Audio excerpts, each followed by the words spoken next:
Quick. All right. Yeah. We don't do rumors. We run facts. No smoke without structure. No noise without receipts. This is hit and run. Chopper 1, visual contact, vehicle heading northbound. I walk through deserts with boots full of sand. Carry more weight than most men understand. Steel in my spine, cold in my chest. You test what we built, you better come correct. This ain't no gossip, this ain't no show. We don't chase clout, we chase what you owe. Stand on the line, never cross it for fame. We say what we mean and we mean what we claim. Seen men fold when the lights got bright. See truth drown in the headline fight. We pull it back, break it down slow. Facts hit harder when the ego go. I've seen too many lies dressed up like kings. Too many weekends pulling fake strings. So we step in the ring, no mask, no bluff. If it's truth you want, we call it rough. This is hit and run. Stand your ground till the job is done. No retreat, no second guess. We break it down, expose the mess. Hit and run. Hard truth overloaded guns. Say it straight, we don't sugarcoat none. We hit the face, then we run. Feel us from the field, learn how to bleed. Fourth quarter pressure is the air we breathe. Helmet cracked, ribs taped tight. Still showed up, ready for the fight. Boxing gloves, knuckles scarred. Discipline built in the backyard. Martial code, no cheap shots thrown. We don't bark loud, we hold our own. Marcus listening, I know your grind. Carrying weight on your back and mind. Bills on the table, world on fire. Trying to keep your name clean in the wire. We ain't here to preach or beg. Just sharpen the blade and protect your head. Truth ain't loud. It's cold and clear, that's why you tune in when we appear. I've seen men lose what they work to build. Over pride, over ego, over quick, cheap thrills. So we told that line, never settle our name. Legacy heavy, we guard that flame. This is hit and run. Truth weighs heavy, but we still stand strong. No mask on, no filter tone. If it's wrong, we call it wrong. Hit and run. Built from discipline, sweat and blood. Facts hit harder than a loaded gun. We hit the truth, then we run. Unit 1 airborne, scanning downtown grid. No emotion, just evidence. Be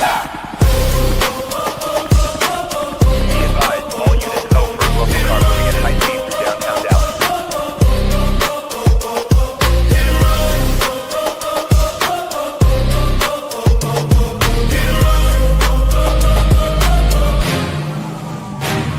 We the roam.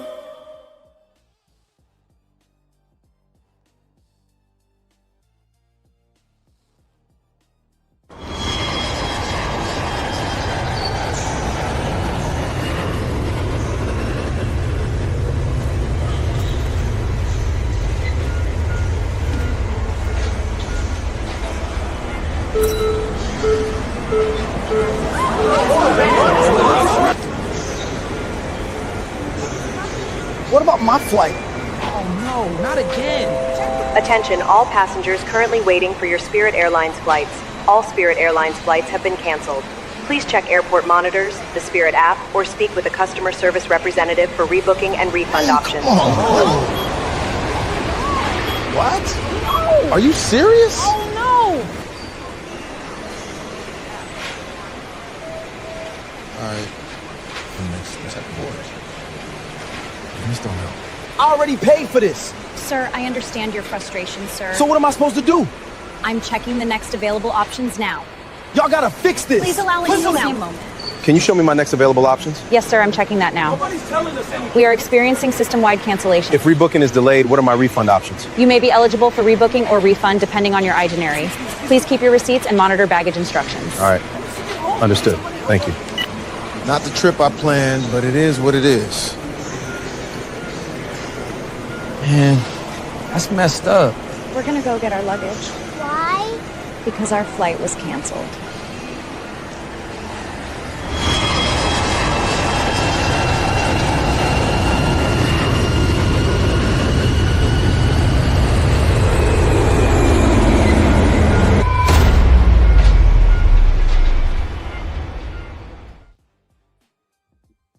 Oh man, you got me up there. I had the big Yo, screen. yo. Hey, we are back. I know you guys have been waiting for us to come back for a while. I've been panel surfing while Fearless has been lifing. Newborn daddy, you know what I'm saying? First year handling all that with the work and business and everything else. So we are back on Hit and Run, and we're on this very interesting topic. And the reason why we're doing this is my brother Fearless is a card-carrying member of Spirit with all kind of hundreds of thousands of miles logged, credit card, all of that. Might as well just rip this thing up, brother. It ain't no good no more. They got me. So we have to talk about it. We have to talk about it. You know, and a lot of people are saying, "Oh, this is the end of the passport, bros. This is the end of the pookies." Hey, where there's a will, there's a way. You know, that's really clickbait. We know if somebody wants to get somewhere, they're going to get somewhere. And at the end of this, Spirit does not fly to Brazil. Charles Tyler and everybody else started where? Brazil. They weren't talking about DR as much. They were talking about Brazil at first. So that has no bearing on what's going on down there. And then we're going to talk about new routes or new airline considerations. If you guys don't know, we'll put that out there too before the end of the night. But Brother Fearless, being that card carrier, I want to hear from you first before we start going through some of this information. And how you feeling? I know you just booked some flights and things were getting ready to happen. You were about to utilize some of that extra mileage you had already bagged and tagged. Well, brother, I had over 300,000 points with Spirit. God damn. Yeah. I had that's a lot of time and effort. Let me see if I can find this. Give me 2 seconds. That's a lot of time and effort invested in a company for it just to fold up like that with no justification. They hurt me. I'm gonna see if I can find something. I know even when you were talking about budget flying and everything else and using your credits and rolling over miles in order to get cheaper flights, I mean, you were using them as an example all the time in some of your content. In our content. Look, let me tell you something. I had bought this rare.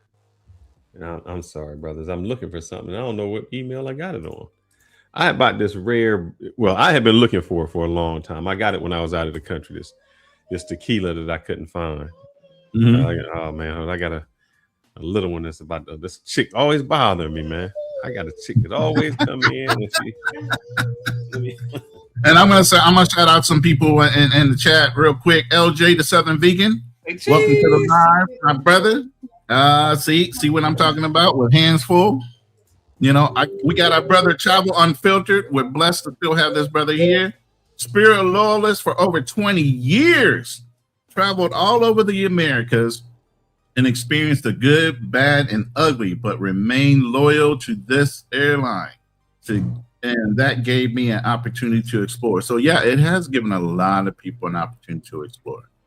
You know, flew Spirit to Medellin for 62, Santiago for 75, Miami 25, New Orleans 35, Costa Rica 150. Now I might sound like a hater.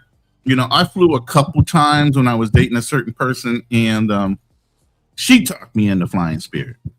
But, you know, I had to get the front seat or I'm not riding. I'm sorry. I can't get in the back. You ain't packing me in like a cattle. I'm still bougie at the end of the day. That's just me.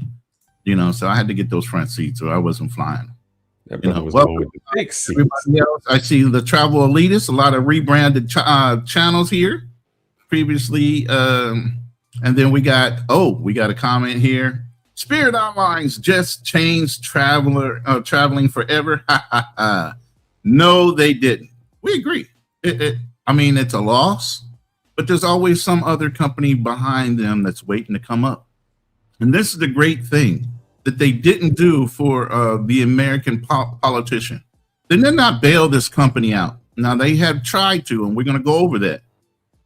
They have proposed to the federal government to help bail them out. But we know back in 2008, the last time the government helped bail out a lot of people, especially the banks, what they did with the money. They didn't do the right thing with the money. You know, now I've heard rumors, if you look at TikTok and some other things, where people started a GoFundMe to buy the airlines directly. Guess what? That GoFundMe is sitting at $26 million. No joke. There's a GoFundMe out there right now for $26 million to buy out Spirit Airlines. That's impressive. That's really wish the rest of the globe would get behind some shit like that. How much shit can we do that fast? 26 million, and that's maybe in a matter of a week at the most. That's a lot of money, bro. Did you find what you were looking for? Yes, sir. I found what I was looking for. Let me go ahead and share. So, two things. I have found this rare bourbon that I wanted, and it was a lot. Well, let me just tell you some things.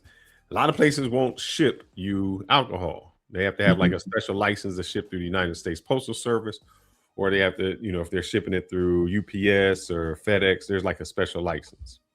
So I was like, man, how can I get this? Because, it was rare and I know it's going down. I called up, the lady got some family in New York. I found it in New York.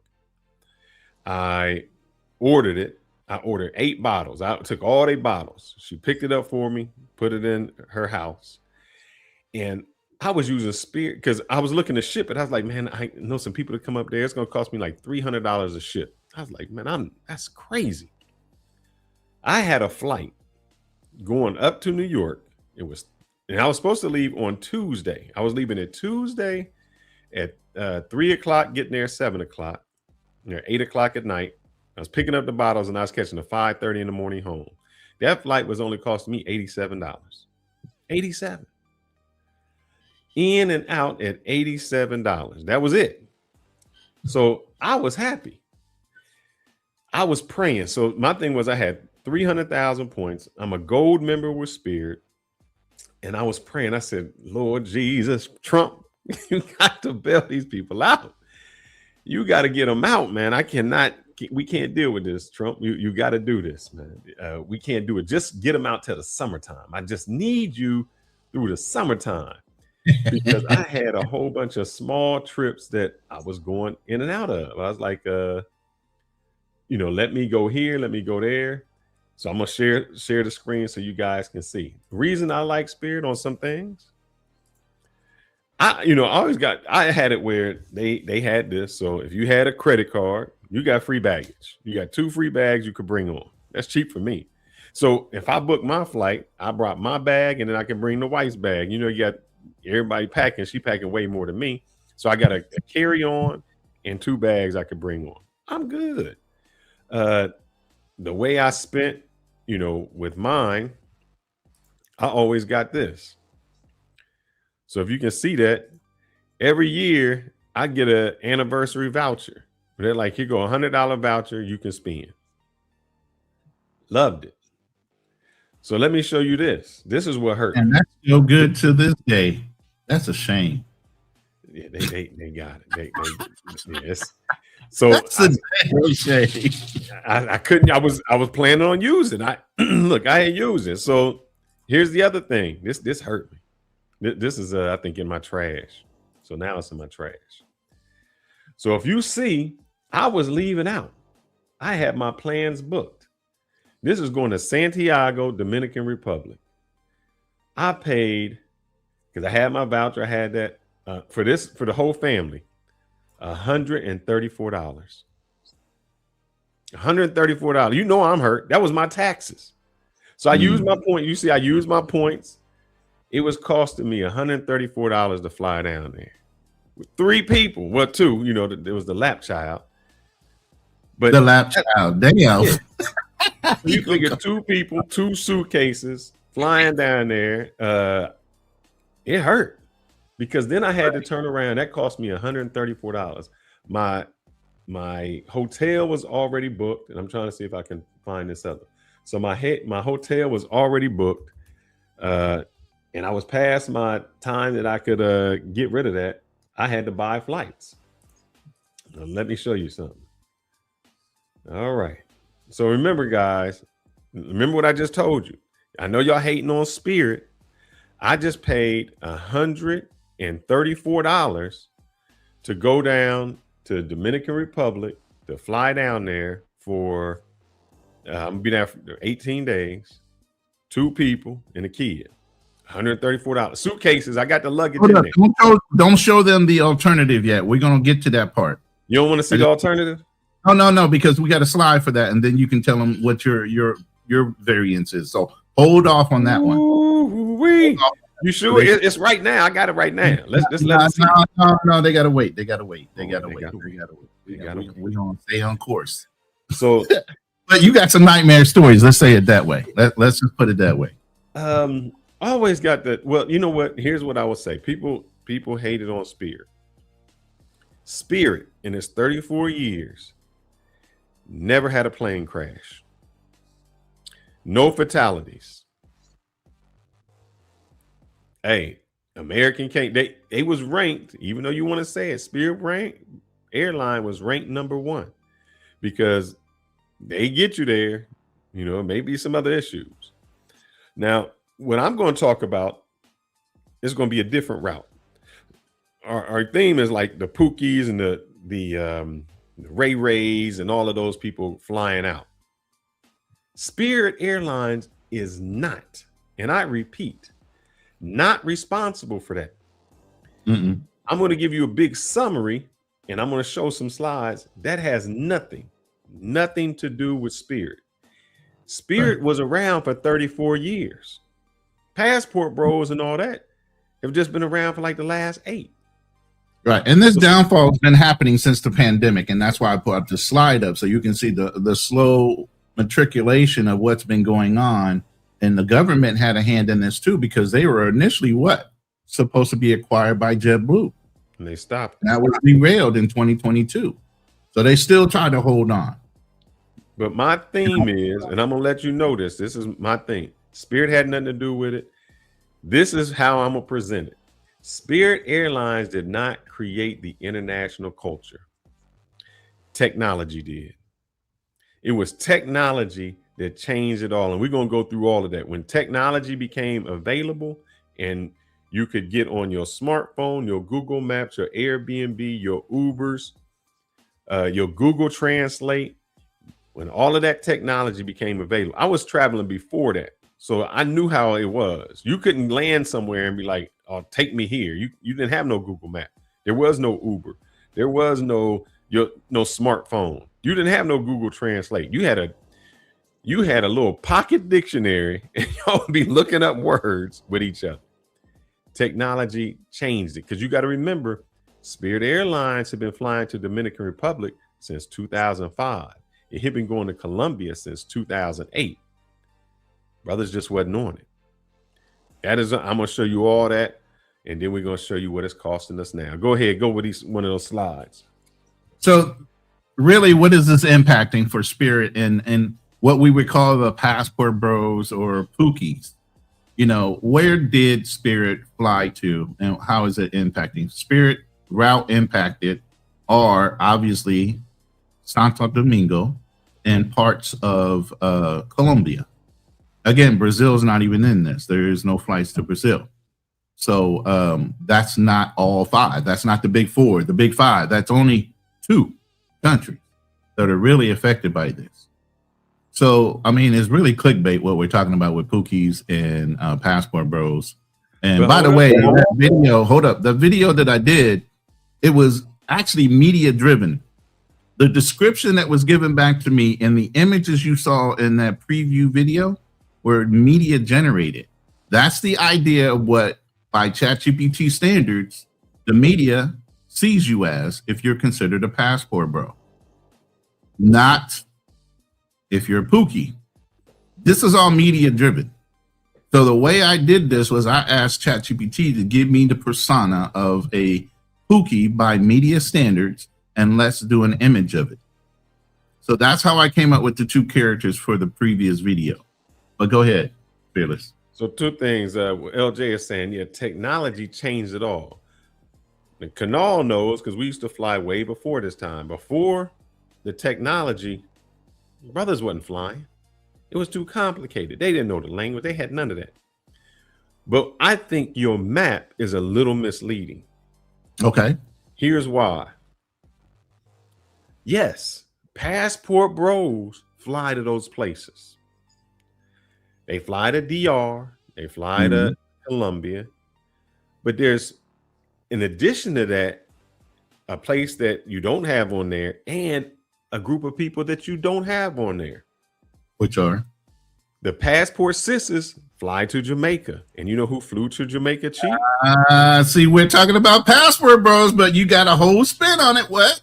They're passport sisters.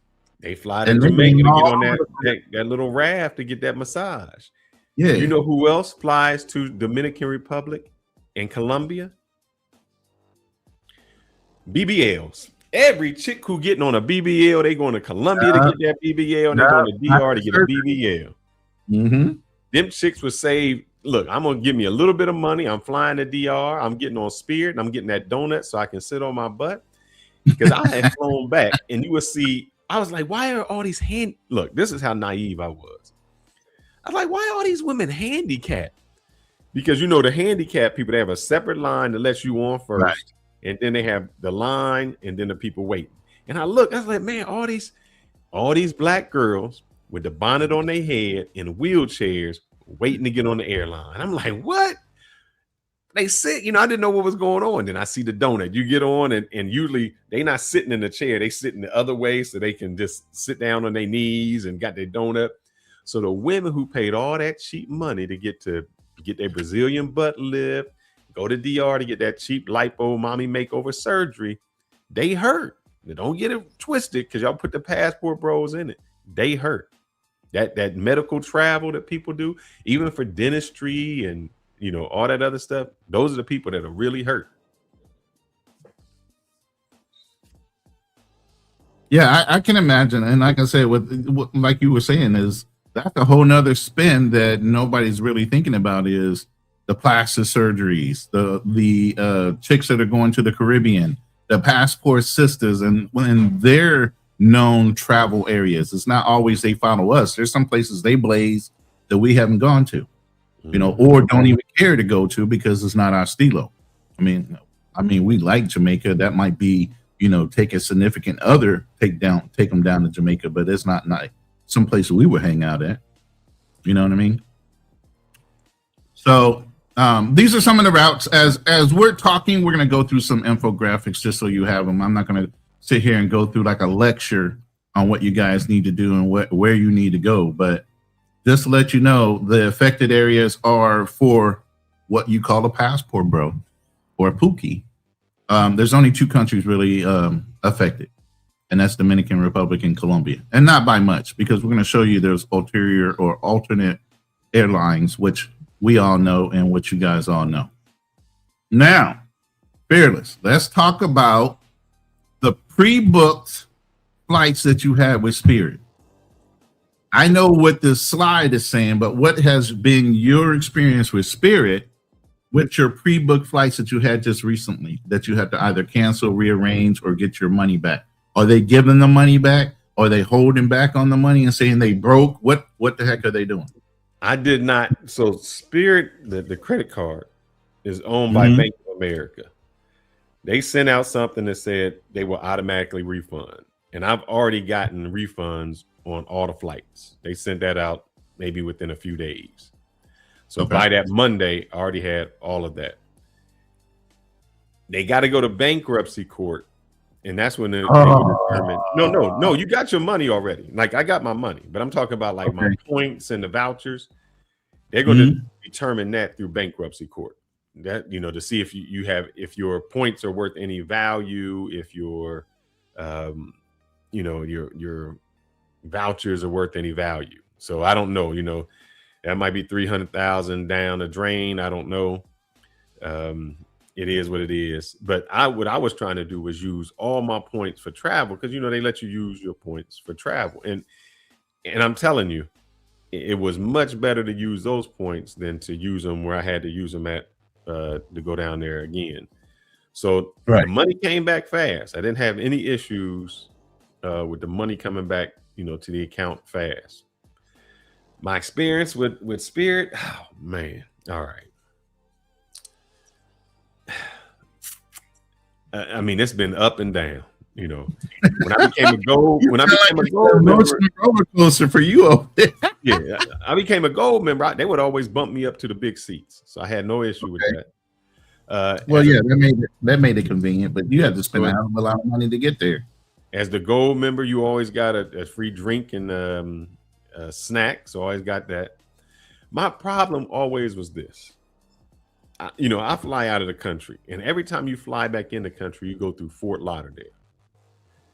And if you have luggage, in order for you to get through immigration, you have to pick your luggage up and then go through immigration and then get on your next flight. Right. My problem has always been, we came back one time and every airline was getting their luggage off. I guess it was raining outside, weather or something like that. Every airline was getting their luggage off except Spirit. Well, you the one that told me this? I heard this same story from somebody else. Are you serious? By the time I got my luggage, and then you go through to, because you get your luggage, then you got to give it back to them so that they can check it for the next flight and you can get on your flight. Mm-hmm. You late. You don't make it. You can't get on it. Their rebooking is where they mess you up at, because now I can't get on the next flight, and weather is something they can say, nah, you don't get a hotel or no food when it comes to weather. That's where we got killed. It's the last flight out. It's 7:00 at night in Fort Lauderdale. We can't get out. We stuck in the airport until the next day. That's where they kill you. They don't want to give you no voucher. They don't want to give you no hotel stay. That was one bad part. The other bad part is customer service. No matter, I don't care if you had I wanted to compliment a guy. Dude took care of me. He was, he was on the lighter. How would I say that? He's on the he had a crush on you. Let's put it that way. He was betting on the other team. He was playing for the other team. But cool, I had no problem with it because he put me in the front seat. He brought me all, when he'd be like, yeah, just give me some Jack Daniels. That brother brought me like 5 Jack Daniels, took care of me, have no issue with it. And I'm a person that says, if you do a good job, I want to give you praise. I want to tell the people, man, you did a great job.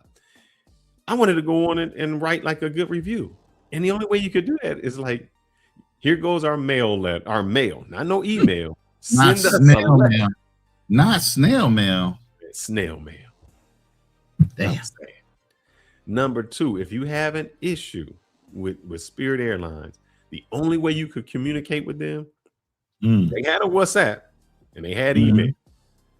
Brother, you might get on there and they just be like, look, you in a 3-hour wait for a simple. I don't care if you're a gold member or whatever. You want a 3-hour wait to get a simple question.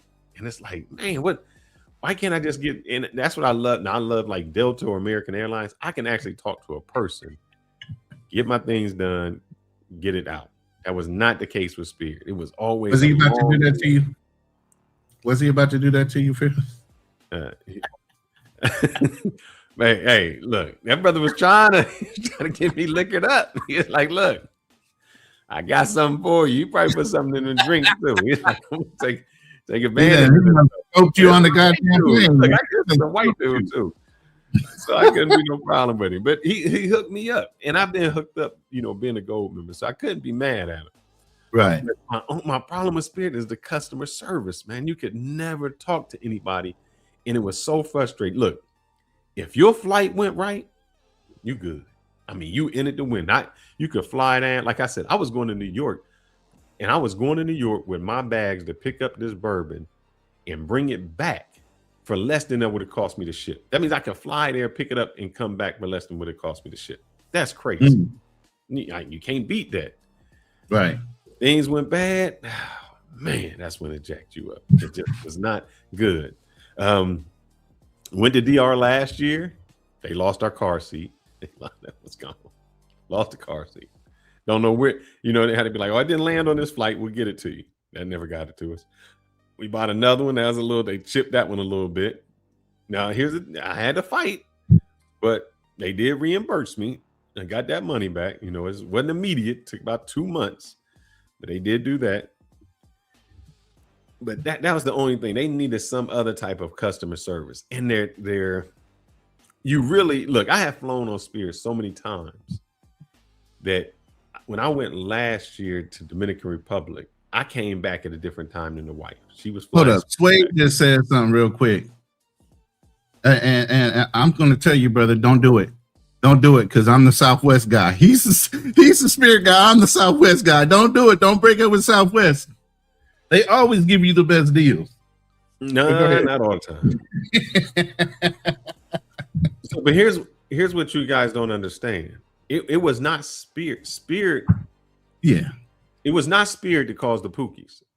Spirit was in game for 34 years. Like I said, they've been flying to DR since 2005. Way before there was a passport bro movement. Way before the name came up. The problem was the Pookies and Ray Rays and people flying to other countries never felt safe. They always were scared. If you don't know the language, how do you get there? You land at the airport. It's like, all right, how do I get to this hotel? How do I communicate? You couldn't call no chick. Look, when I used to fly to Dominican Republic, there was no such thing as a WhatsApp.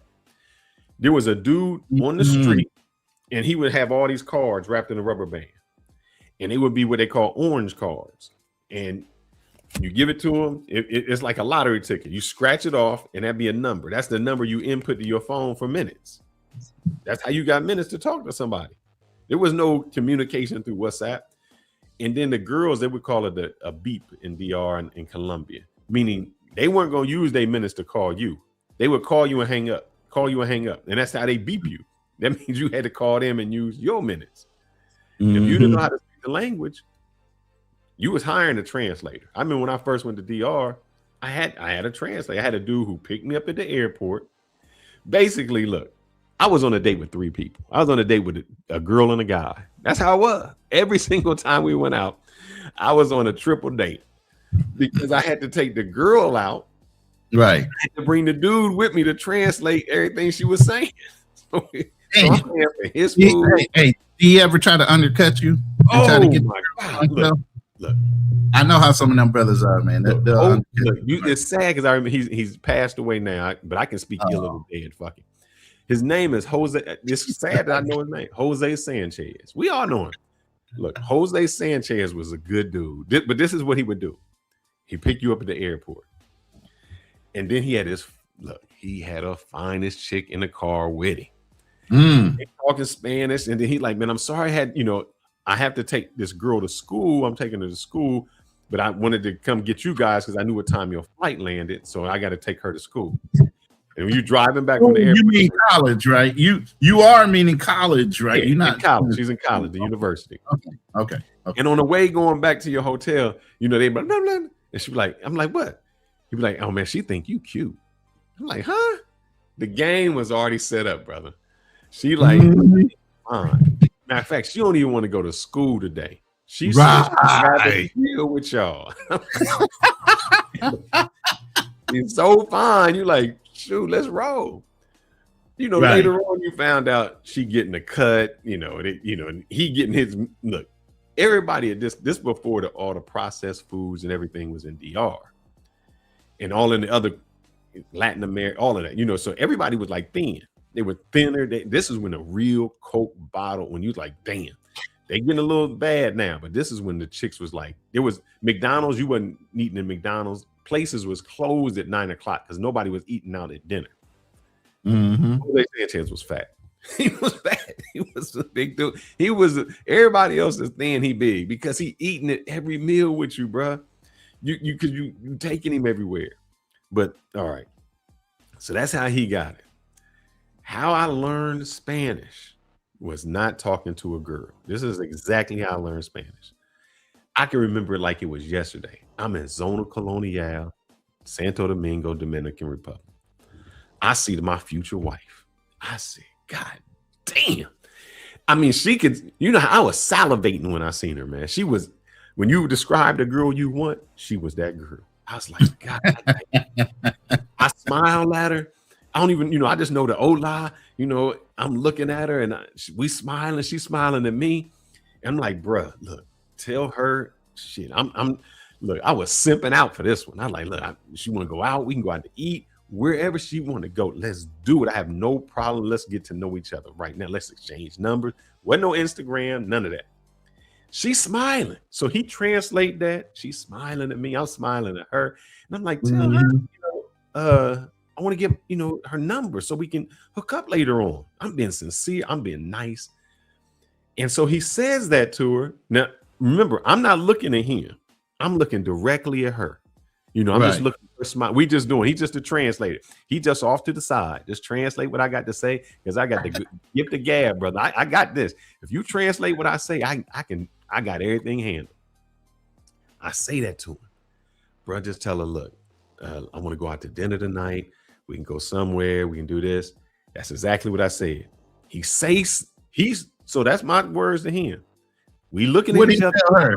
Look, we eye to eye. I don't know what the fuck he told her, but her smile went from this smile to like, who the hell are you? And she left. And I said, bro, what did you say to her? He's like, I told her exactly what you said. I said, there's no way he didn't. You told her what I said. There's nothing. Later on, I'm figuring out that he trying to broker buying some punani. Right. And she wasn't that type of girl. So she was offended. She didn't know that that's not what I said. I didn't know that's not what he's. But from that day forward, I said, I will never, ever, ever let somebody speak for me. And I said, I don't know what I got to do. I'm going to learn Spanish so nobody can put me in. Because I said, man, there go my wife. My wife is leaving. She gone. My wife has just left me. I was like, I can't even chase her down because I don't know what to say to her. If I catch her, what I'm going to do? And I said, from that moment on, I will never, ever let somebody translating. Now let me see how hard you went for it. Did you fire your driver? I could. I did not fire. Look, hold up. That day, hold up. At that moment, I didn't fire it because I was still on that trip. The next trip, this is why people say, man, you drive. Look, I've been driving in Dominican Republic since like 2012. I was scared. And I was like, forget this, man. I know this is like I knew that route. I was like, from the airport to February 27th and the Malecon, all I got to do is if I can see the ocean, I can't get lost. Because if you drive from the airport is at the ocean. And if you take the route, as long as you can see the ocean, I was like, wherever I get lost in this city, drive to the ocean. Because from the ocean is one street that'll take you where I need to go. And that's how I navigated. It wasn't no Google Maps. Even when they first started Google Maps, it was so jacked up in their country, you couldn't get nowhere. It was not a map. You couldn't do it even then. So my thing was get to the ocean if you get lost, and you can get there. And that's how I navigated until Google Maps was ever done. So for the last 8 years down there, follow the ocean. I was like Christopher Columbus and the navigators. Follow the ocean. But you got to understand, I keep saying it wasn't Spirit that brought the Pookies down there, because when I would say to guys, let's, one thing you could never do is there's something that there's travel place. I remember they sell something. They'd be like, don't tell nobody the secret. It's like a secret. That's how they sell their travel. There's some travel organization. That's how it would be in every country I went to. Two things. I couldn't take photos. Look, these wasn't really invented, bruh. You had cameras.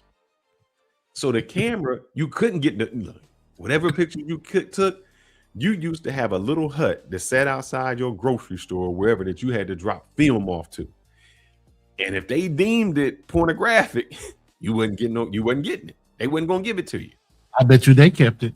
Yeah, I kept that. So there was no pictures you could take. So you wasn't taking no sexy photos. The digital cameras had just really came out. There was Polaroids, only way you getting away with it. Yep, there was nothing like that. So whenever you would tell somebody, it was always like, I can't believe it was like a fairyland that nobody ever went to. I'm like, bruh, if you ever went down to Colombia, if you was on the beaches of Brazil, I'm telling you. And people were like, huh? What do they speak? How you talk? There was no communication. So there was, like I said, there was no Google Translate. You were stuck. You used to have a little, it was smaller than this. I don't even know. yeah, they had the pocket ones. This wasn't a dictionary, but it was like the pocket dictionary that you have. And you would be talking to a girl and y'all be you wouldn't having sentences. There was no sentence conversation you was having. A word. You was having word conversation. Like you'd be like, you look. I remember those days, bro. This is how it started. I was the best sign language person in the world. Not with real sign. You'd be like, eat, drink. This is how you had to communicate. You want to walk. You want to go dance. That everything was sign language in one word. That's the only way you could communicate. And you had this one book, and y'all went word for word. But that made you had to learn. You had to learn the city because if you were driving there, you had to learn it. It was like, I'm in it to win it. I have to learn the language. I got to learn this. And then where you fall at, see, y'all have the convenience of WhatsApp. And WhatsApp, you can get on, I can say a whole message, blah, blah, blah, blah. I can type and all that can be translated. There was none of that. You had to speak or you had to say something. There was, look, I'm at the time, y'all don't even know how it was, man. Y'all the Pookies and Ray Ray, y'all have no kind of game, nothing, because you don't even know how the game went. I'm a part of it that if I lived in Dallas, Texas, and I wanted to call Houston, that was a fucking long distance phone call. There was no, when you can meet anybody across the world and talk to them. We didn't have that privilege. If I wanted to talk to a girl out of the country, I used to have to go to CVS, get a phone card, scratch it off, and you got so many minutes on that phone. That's it. There was no Zoom calls. You just stuck. Like, I'm going word for word. So it would force you to do it. Like I said, hotels, there was no Airbnbs. You had your hotels you had to go to. It was a struggle, man. And technology changed all that. It changed it because when I would tell brothers, man, look, not because everybody would know Punta Cana because that'd be like the travel place. You know, if you went to Jamaica, people go to the grill. They would always go to the spots. But Punta Cana is so locked in, you would go from the airport right to the resort, and they got you on the resort. You don't leave. You don't really know the culture. Right. You only know the people who were the workers on the resort. That's it. And I was told, like, let's roll out. And so when I first started like going to all the spots, it was like, damn, like this is, I cannot explain to you what's going on, man. Yeah, it was the orange card. Back in DR, they had the orange. It was the orange card, and it was crazy. But you had to explain to a dude. And the Pookie wasn't going down there. You had no kind of cheap flights, so you didn't have a Spirit. You had a Spirit, but where you going to stay at? Where you going to get a cab at? Because remember, this isn't in Uber. I can get in my application. I can say I want to go from here to here. I never have to communicate with the driver at all. No communication. You can't do that in a taxi, bro. You can't say where you going to go, and then how you going to call to get your taxi? There's none of that. You can't. Yeah, man. I was trying to open up an internet cafe. Yep, it was a chick that he said internet cafe. I was trying to open one in the DR because I had these chicks that I wanted to talk to so bad. Nobody had. Look, man. Technology changed it. There was no internet in people's houses, man. It was dial up. Yeah, they have the cafes that would be open that would have the dial up or whatever, and all the chicks, if you wanted to go there, they would go to the internet cafe, and that's how you had to talk to them. But we had payphones overseas. That was it. Oh, yeah, you dropped a shit ton of quarters in that goddamn payphone to make a long distance call. Okay, when we hit a port, it was a payphone. There was no cell phones. They had sat phones, and they had a line for 8 sat phones they had on a ship.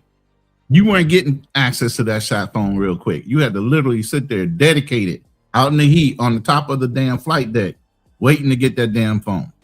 And you only had like a 15-minute time limit on the phone until they ran out of power on the phone and had to charge them all. So, yeah, it wasn't easy, and you didn't have access like that. And he's absolutely right. No translation whatsoever. You didn't know a couple words to get you by. You were doing a hell of a lot of sign language. I want to share this. Maybe I can. Let me see image. I think. But while you're doing that, I want to show you who feels the impact of this mostly. Oh man, I feel. You can say passport bros do a little bit. Sorry, I can take it down. Can we take it down? Yeah, for a second. Let me get this one up.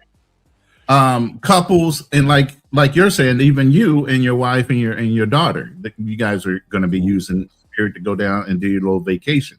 Budget travelers or solo travelers, obviously, and then the frequent Caribbeans, the passport sisters. We can throw them in that little pile right there.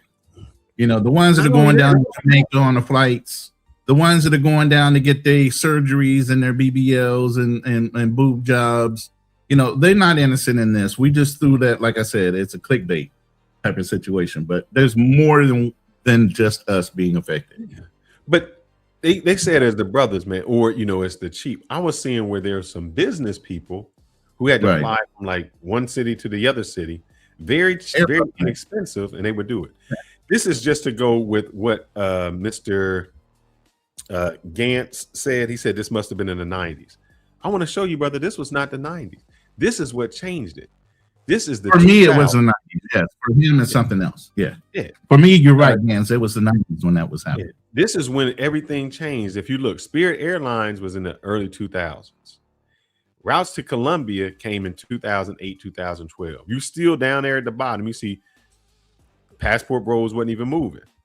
It was the technology milestones.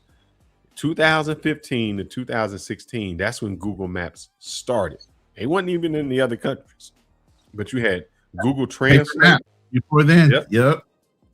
You had Google Translate, you had Google Maps. All that was right before the pandemic. You know, right in that 2016, 17, 18, pandemic was in 2020. So the technology was just coming. So then you have, like I said, Uber in major cities in Latin America. That became like in 2015, 16, and later. Airbnbs. Before that, man, you had to stay. There was no cheap. It was hotels. There was no places I could stay that was inexpensive. You had major hotels, and that's all you could do. There was no, I can stay this place cheap. No, none of that. If you look to when it said over on the left, right, Spirit becomes a major player in the budget international travel. That was closer to 2018, 19. Why? Because it says it removed the fear. People now who were afraid to travel could travel, and they could travel for cheap, and they could travel at these other places that they would never have gone to, and they had the technology to actually do it. That was the whole travel thing. The catalyst was there was no work. People, when COVID came and people was just bored at home, what did they do when they was bored? They used technology to look online, and they started. My second home was fucking Cancun, man. You know how many flights I had down back and forth to Cancun during the pandemic? Because that was the only country that was open. Like you could just fly in and get off the plane, and you didn't have to like quarantine or anything like that. You just got to move around. My resort, I told you when I told you the other time, my resort was 15% capacity. We was like, I have pictures. I was the only people in the pool. We was just getting catered to. There was nobody there. So it wasn't Spirit Airlines that really brought the Pookies and the Ray Rays along, because Spirit was there before. It was technology hit. And when all the technology hit, now people had a way. It's like, oh man, I'm sitting at home. I'm seeing I got nothing but time. I'm seeing all these dudes out of the country, because now if I'm retired, I'm like, you know, because a lot of retired people are people who could work remote like me. So what happened is that they had time, bro. It was the during the pandemic, you got those checks. Remember, you got those weekly stimulus checks, and then a lot of people. Man, come on now. But here before that, you had people like me whose job said, "You're not coming in. You're a tech. You can work remote." And I'm like, remote? I can be anywhere I want. And the brothers who were working remote start leaving. They're like, I'm leaving the country, because now the one thing that restricts people from traveling for a extended period of time is their job. You can't stay somewhere 3 weeks, 4 weeks, because you're like, man, that's all my vacation. I get a week at a time. So you would leave for a week and you come back. When everything shut down, now you're remote. Now you can go to a country and stay for like, man, I'm here for a month. And when the brothers came there for a month, they had cell phones with cameras. And the first thing they started doing was, and once those images start hitting YouTube, Instagram, every technology, dudes was like, what the heck? I'm gone. Floodgates, Pandora box, all open. See, the veterans, we kept that quiet, man. We only had Polaroids or regular pictures that you could develop. So you had to know us to go and look at our picture album and say, yo, man, where's this from? Oh, we were in such and such. Oh, wow, man, I need to go down there. Yeah, look out for this, that, and the other thing. We didn't guard it. It's just that if you didn't know us, it wasn't like we could take our photo albums and put it out on the internet for people to see.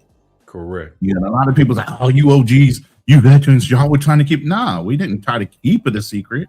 We just didn't put our business out there. Matter of fact, most of the time when we had parties, I can show you some pictures of the parties.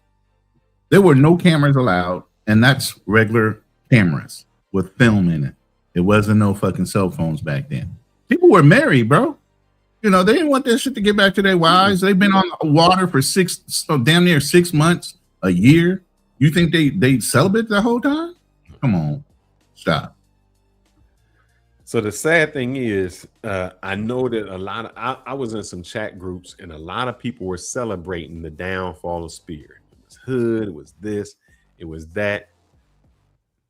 What you don't understand is, once you open up something, it's hard to close that bottle. That genie in the bottle is hard to close. Spirit was not the issue. It was the technology. So now the Spirit is closed down. You think the people are going to stop flying? They're just going to find another way because they've already tasted it. They already know what it's like. They're going to find another way. And so all them airlines that you think are safe, your American Airlines, your Southwest, your Delta, they just going there. They just going from one to the other. And real quick, this slide just talks about the base fare plus what the real trip cost is. Even though you flew Spirit, you pretty much was like a la carte. You had to add everything else to it. So sum total, you wind up spending just as much as if you went to another airline. They just made it look like it was convenient at first. But you had to know how to pack. You do. Just didn't know how to put that in the back. Yeah. You always have to know how to pack. But here are the fare shocks, and by destination, here are some of the alternative airlines. If you guys don't know, but most of y'all already know how to get around an issue. So is that too much of an increase for a brother to want to fly down there, or for what they call a pookie to fly down there? I don't think too many people are going to have a problem.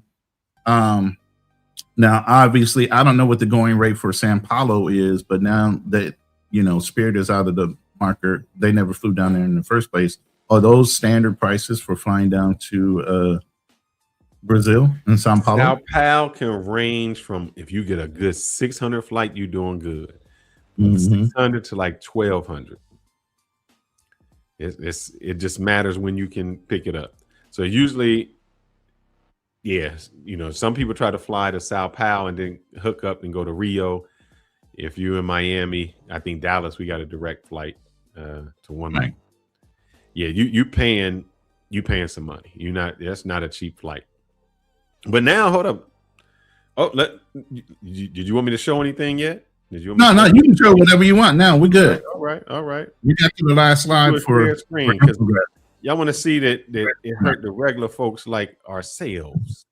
So, in the window, I don't know which one is going to let me do. Just won't let me do the entire. Yeah, I won't do it. All right. So I showed you this. I lost my voucher. All right. Showed you that. Had my voucher. Got one every year. Taking the family. I think I blew this up. I don't know if I need to blow this up anymore. Let me see. Plus so you can see it. This was my flight. I'm going to Dominican Republic. Where my flight at? Purchase price here, $134. I had to book a flight. I had to get down there. Let me show you how much now my ticket is. I went from $134 for everybody or just for you. No, that was for everybody. I paid with my points. Good. For 3 people? Well, it's actually 2 because the other one's a lap child. Okay. I went from that to $1,400? $1,400, brothers. $1,400. That's what they got me. $1,400. No, they didn't get you. But I'm just saying that's a huge increase, and that's a huge loss to a lot of people. Man. So imagine $100 and something. Even when the ticket, if I was about to buy the ticket, it was still only going to cost me round trip paying full fare was like $550 if I paid full fare. So from full fare, I had to go up and I had to get. So here was the thing: hotels was already paid for. We going to the resorts. We go down there for Mother's Day to celebrate. I buy the resort for the whole family. So that's 6 rooms I get. I already got my Airbnb that was non-refundable. Because here's the sad thing. You know what I told the family? I said, look, I hope y'all going to this resort because it's non-refundable. And I'm telling them that. And then I buy the ticket and the airline get canceled. So now $1,500, man. I mean, that's it. So what you ignore, yeah, what you 183 to 15, 14, man, I would be literally pissed. I'm hurt. What you mean? I'm more than hurt. I'm pissed. If I got to shell out that much knowing that I only had $183 flight at first for everybody. Come on, man. That's well over what 1,000% markup. Man. So real quick, let me read this out. Jermon, let me read this out real quick. Jermon says, now factor in Trump and company are now snatching up passports. We're going to bring this up. I think we might even do a live on it. From gentlemen with child support over 100K or 100K and over. That's fucking crazy in itself. As a father and somebody paid child support, for you to be that far behind, why the hell are you overseas instead of paying your bills? See, I think that's off, man. That is actually off. I don't know where that number came from. I've seen it out, but is it a smaller number than that? Yeah, brother. It should be. I don't know why you would let somebody let me show you in Texas debt and not have them in jail by now. Thanks, in Texas, it's $2,500. You owe $2,500. I'll blow it up. You owe $2,500. They can deny your passport and revoke it for $2,500. I mean, for a while though, if you had back child support, period, you couldn't get a passport. Well, they let you get back, but if you got $2,500 in the arrears, oh brother, you ain't. Yeah, we taking that passport. You ain't going nowhere. Or you couldn't even get one until you got caught up. And once paid, it's still going to take 2-3 weeks to get out the system. So don't think you can go down there and be like, I got my trip and I'm gonna go pay this today and I'm on that plane tomorrow. It's a wrap, brother. Yeah. Look at it's Jay Clyde said, I was loving pandemic travels, working remote. I was in Rio for 3 months during the height of the CV. I mean, like I said, that every other month, every 2 months, I was in freaking Cancun for at least a week or 2 weeks, not fly back. Brother, let me tell you this. I was booking some miles. I had a friend, a lady that I met that worked, I can say it, a cousin, worked for the airlines. She wasn't. Oh, now she's a cousin. Yeah, you know. Yeah, she's a cousin. Worked for the airline. I was on her companion pass. Let me tell you how my day would go. The flights to get to Brazil are 12 hours. They leave from here at like 7 or 8. I would get on the flight Friday night. I get down there Saturday morning. The flight, because I'm flying first class. I get dinner, I get breakfast, I get off the flight. And it's a 3-hour difference. So if I got there like at 7, you know, I'm at the airport, I'm on the beach. Actually, you get there way earlier. I can't even get my room yet. I just put my bags at the lobby and say, I'll be back. I go straight to the beach. I'm at the beach, and I had some steak dinner. Like Fogo de Chao ain't even got nothing on it. My steak dinner, I done went and got my massage around the corner from Atlantic. I got that good massage. Get to the hotel, take my shower, take a nap. I'm at 4x4 delirium or Mavs by the night. Sunday morning, I'm still good. Or Sunday, I'm partying all day Saturday night, all day Sunday. Then I ain't got no sleep yet because I'm like, F it. I get on the plane Sunday night. I just sleep on the plane. I arrive back home 7 in the morning. I go to work. So people are like, what you do? Brother, I was in Brazil for the week. I can't even explain to you what I did. I'm in Brazil. Mm-hmm. I would just take weekend trips sometime. The wife had got mad because I was in Colombia 13 times one year. Like, I was just gone. Like, I'm rolling. I was like, you know, it would cost me $28 to fly I was only paying taxes. The taxes to Brazil was much less. It cost me more to go to Colombia and DR. I would go down to Colombia to look, man, I can't even say this. I would go to Brazil and Colombia to get my wife coffee. To get her coffee and bring back. I would go get a manicure, pedicure, bags of coffee, and something else she wanted. It would cost me less than that. I'm like, my manicure and pedicure was $8. You know, I get her the actual Colombian coffee. I'd be down there for 3 days. It was a whole different time, man. It was. Hey, I used this term the other day called airbussing.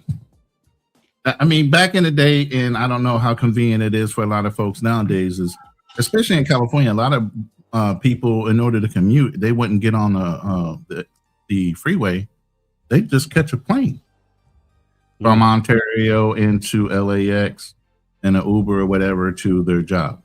They might have a week-long stay, hotel room, or something that they already have prearranged in the city, and they would fly home on the weekends.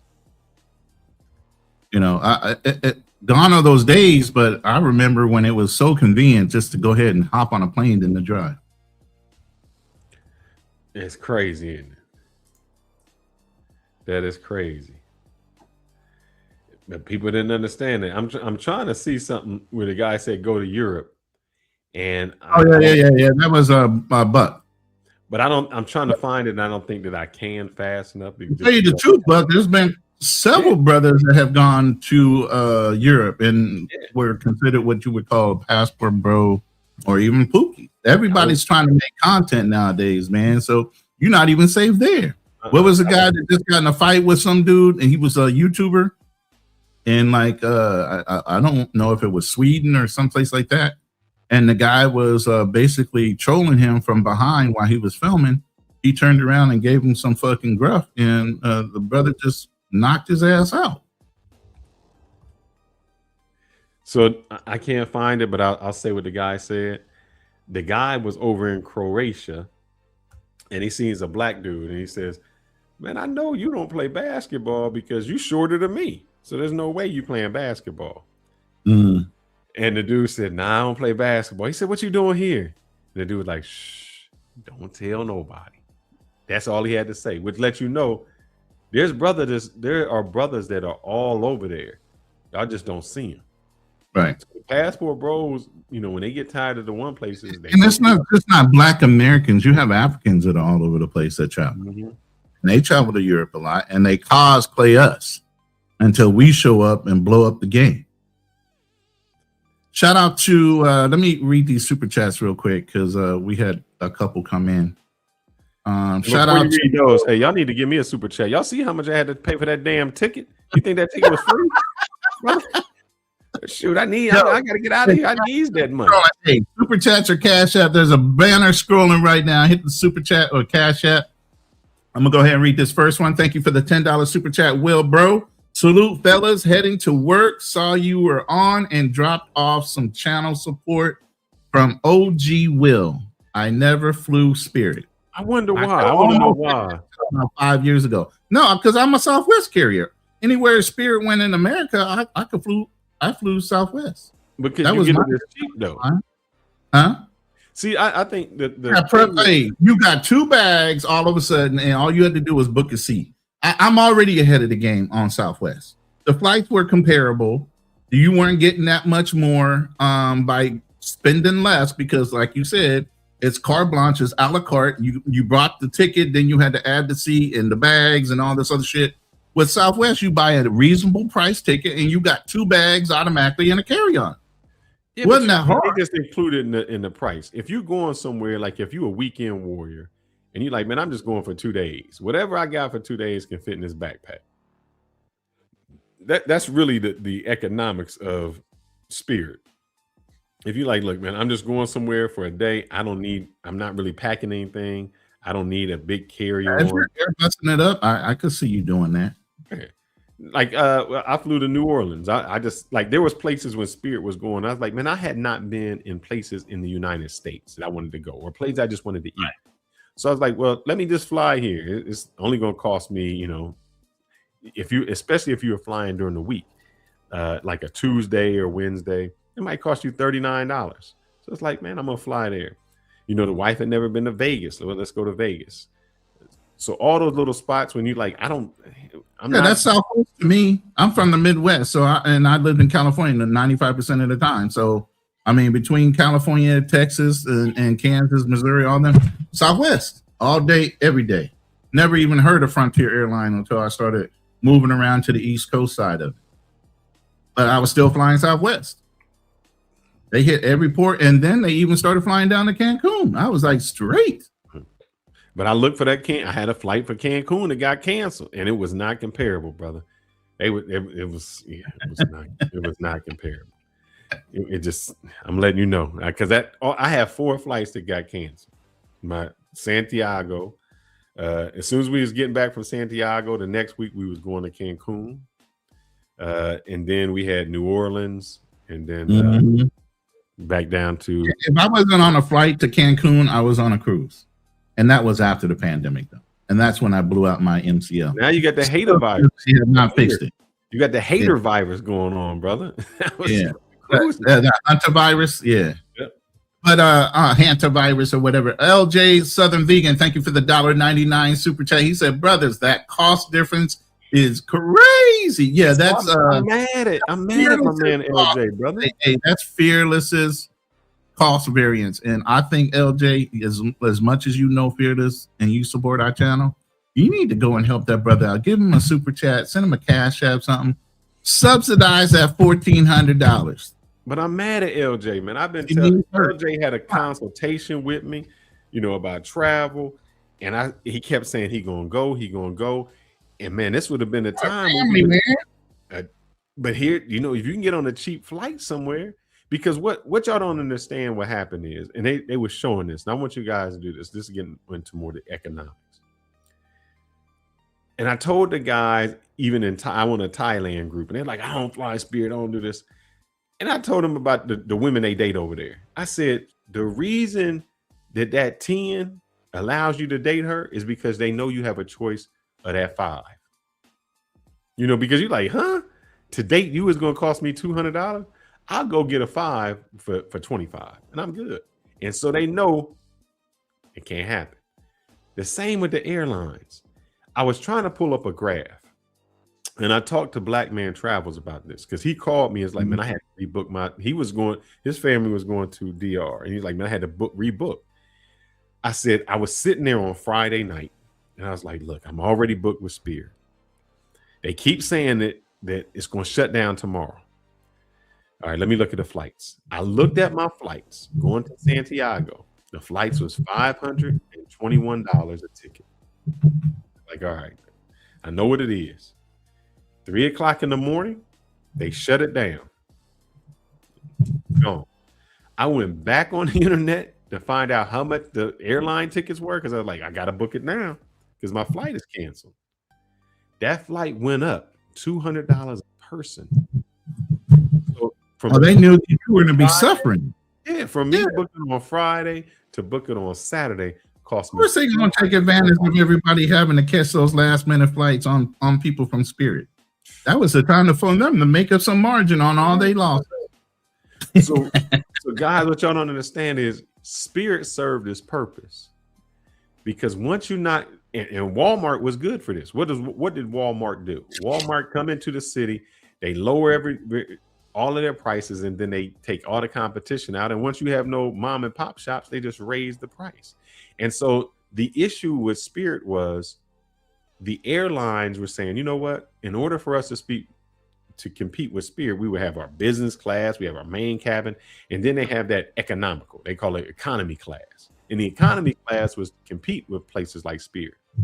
But once you get rid of Spirit, they don't need that. They ain't got to do that no more. Yeah, there's no competition. You either fly with us or you don't fly. And they know that some people have to fly. And so I don't fly Spirit, but Spirit allowed you to fly where you at a decent price. Yeah, I was just listening to a news report as I was doing the research on this, and that's exactly what they said. They were going to try to bail them out, and then the airlines was like, you know what? It's better just to let them fail. We don't have to fight with it. Just like you said. If American Airlines and Delta Airlines and United are saying don't bail them out, why do you think they would say don't bail them out? If whose interest is it in? They telling them don't bail them out because that's their competition. Absolutely. But you know what, again, like I said, I'm so proud of the United States for not bailing them out. I know it's going to hurt some people's pockets, but at the end of the day, we got to get out of the habit of using American money and tax money to apply to corporations that misuse the funds once you give it to them. I'm sorry. Now, like I said earlier at the beginning of this, there is a GoFundMe, a legitimate GoFundMe out there right now that wants to buy the airline. And it's just going to be owned by the public. Anybody who participates in this GoFundMe. Within a matter of a week, there's $26 million sitting in that bank, in that GoFundMe. They are real serious about trying to buy out this damn airline. And if somebody with some power gets behind it and say, hey, I'll pay the rest. If they got 26 million, I'll go ahead and fund the rest. And they'll be the major shareholder of whatever conglomerate owns that airline. But hey, if you want to get on the ground floor or something that could be big, but I mean, running an airline is really costly, man. I don't know how you turn a profit with that, with maintenance costs, turn a profit, and everything else. I'm gonna tell you how they turn a profit. Every airline is this. That's interest card. That's profit. So they break even on the flights and make money on you charging. So they make money on all the interest. Every company becomes a new bank. That's why Walmart has a card. All of them have cards. Now, I'm doing a video on all those incentives. I'm gonna break that out later on. Yep. Southwest. I got my card somewhere down here. American Express and is Delta and my American Airlines. But you know what they do is how they bump it up. Example, Capital One. They get you on a credit card. They get you to travel. But if you want to go to that Capital One lounge, the fee every year on that credit card is $395. Yep. So if you fly nowhere and don't use any points, every year they're making $400 off of you just for nothing. You even if you never charge anything for access to the lounge. So they make money off their credit cards. But I want to know how you guys feel about Spirit. You hurting over there, bro. I know you hurt. That $1,400 should have just made you angry. Brother, you saying it like it was $1,400 on low end. You might as well just say $1,500. Because here's the thing. Hold up. Here's the thing. That don't include luggage, bro. Oh, luggage shit. Is an extra $60. 2 people. So that's another $120. Was that regular economy class or was that? That was non-refundable ticket. The cheaper I said I could get. Jesus Christ! That wasn't first class. That's me flying in the back on any seat that I can get. Did you at least get you and your wife sitting next to each other? Hell no, I can't afford that. What you mean? He said, she got to sit where she can sit, man. What are you talking about? Oh wow, man! Damn. Couldn't even get you and your wife together in a seat? What the hell? Bruh, she got to sit. That's how it was. I mean, that's it. And so I can understand people when it hits you, because there were some companies or businesses that say, "Look, we just book regularly on Spirit to go from our one city to another city to another city," so it's very easy for them. And no done. It's not done for the passport bros, because now you have stuff like what's it called? Because I was about to get a pass. Frontier has a Go Wild pass. A Go Wild pass allows you. It's basically a standby ticket. You pay for the summer $199, and 10 days before the flight, if you can find a seat, you book it, and you just pay taxes to go on the flight. So the low people out there, you just get no frills. I mean, it is what it is. So I think that for those that came in the room, I'm going to pull this slide up real quick just so you know. No, it's not going to end anything. That was more clickbait than anything else. But I do think this. Now, there were some weekend warriors who could afford to go down to those places. I think it got rid of them. It got rid of a lot of those people who thought they could just travel. I'm getting on, because I seen some struggle travel dudes, and we know some that just get down there with no money, no credit card. They don't know how they. Yeah, those are the crash out dummies. Yeah, so there's people who are doing that. So it's gonna be a lot different. Prices are going to go up and all around. Yeah, so this is going to change the way people travel. But now it's war itself is changing the way people travel, man. The flight prices is killing us. Gas in Texas, we always the lowest, man. I remember before the war, we was like $2.13. Now we at $3.99. That's a killer on gas. So the fuel, they said the fuel doubled the price. That's hard to go. They're hard to operate in. But more than we keep thinking it's the past, like we talked about before. We keep thinking it's the past for pookies. Just think how that affects the economy, man. Fort Lauderdale, that FLL, there were no gates dedicated to Spirit Airlines. There was all of that. So you don't think the other airlines will just match up that space? That means they got to add more flights, and I don't see them adding. You don't think they will, because they're going to take up what Spirit left over? They've been cutting flights. I don't know. I mean, I know what you're saying. Like they should take up the slack. I don't know.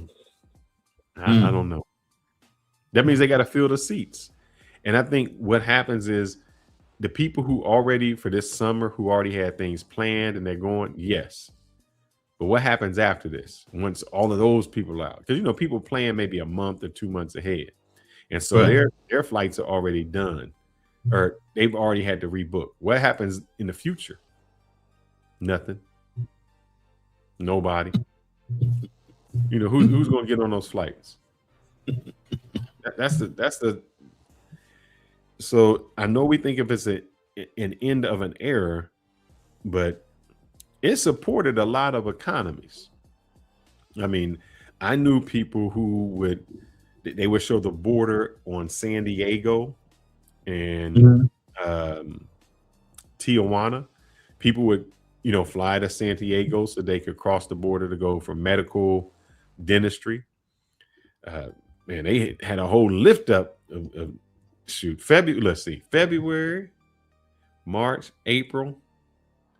Those 3 months, man, DR was packed because them women got what do you call it? They got the tax refund, but earned income credits. They get them earned income credits back. And when they got the earned income credits, they were getting trolls. I seen so many chicks with the mommy makeover. Look, the mommy makeover was whoo. I'm getting bothered right now by the Domes, whoever they are.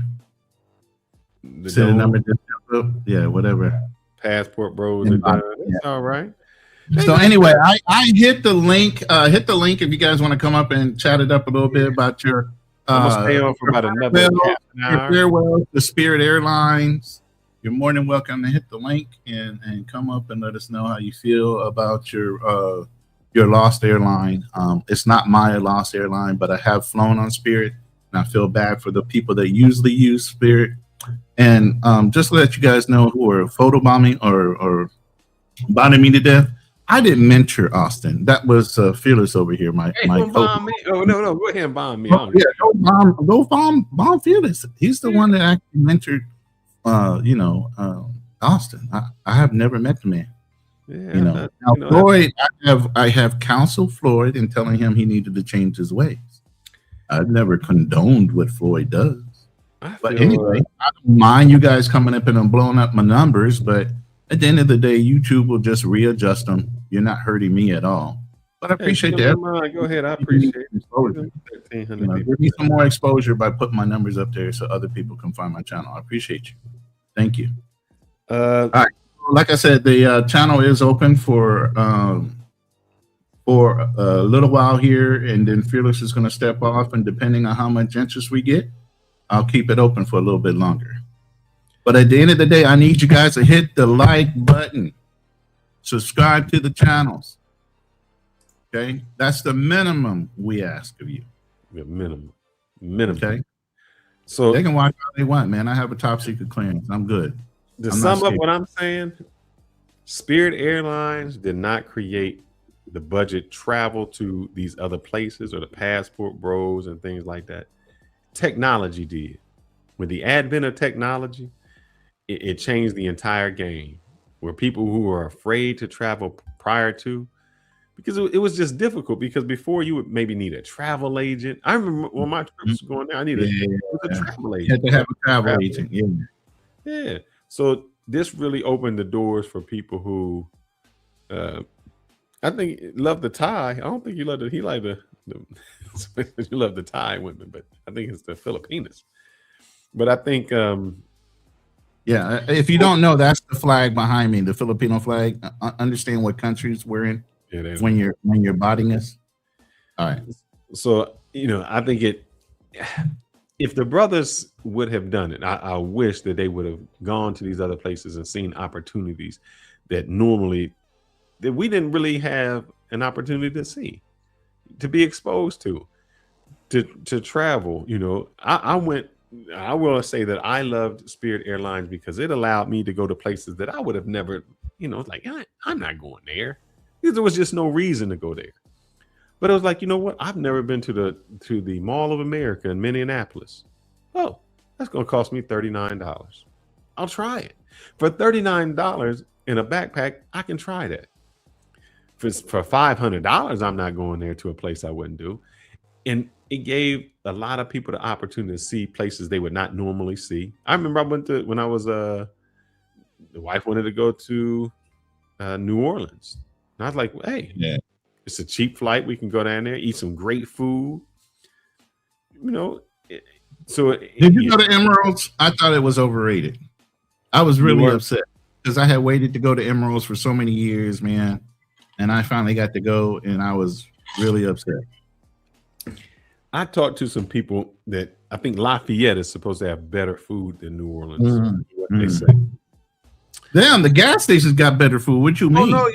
That's what I told you want to eat at a gas station in New Orleans or anywhere up and down Louisiana. Yeah, bro. I was in New Orleans. I was like, where do I go? Where he pointed me to, he was like, go in here. It's like a convenience store. And convenience store. Yeah. And I was like, man. So we went to the back, and I was like, I don't think we're in the right place. Because I told her, I don't think we're in the right place. I'm looking around. And I was like, I'm looking for like a poor boy. They're like, oh, no, this is it. I was like, huh? But the sandwich, I will tell them this, brother. That sandwich was the messiest sandwich I ever had, because it was just packed to the rim. It was just food everywhere. So, that was fantastic. We serve Texas-sized portions in Louisiana, but a lot more flavor. Let's put it that way. More flavor. So Spirit really allowed people who did not have, in my opinion, it helped out with a few things. Business people who were just economical, who just had to fly place to place. Families, man. If you got I ain't gonna lie, you got a family right now. At least my daughter is under 2, so she's a lap girl. I don't have to pay for a ticket. If you have children and you want to go to like a Disney World, or you want to go some vacation spot, and you got 2 kids, and that's 4 tickets you buying. That's a lot. That's a lot of tickets. I have 3 sons in California, and we went to Disneyland all the time, bro. I wound up having to buy season passes. It was just more economical to do that.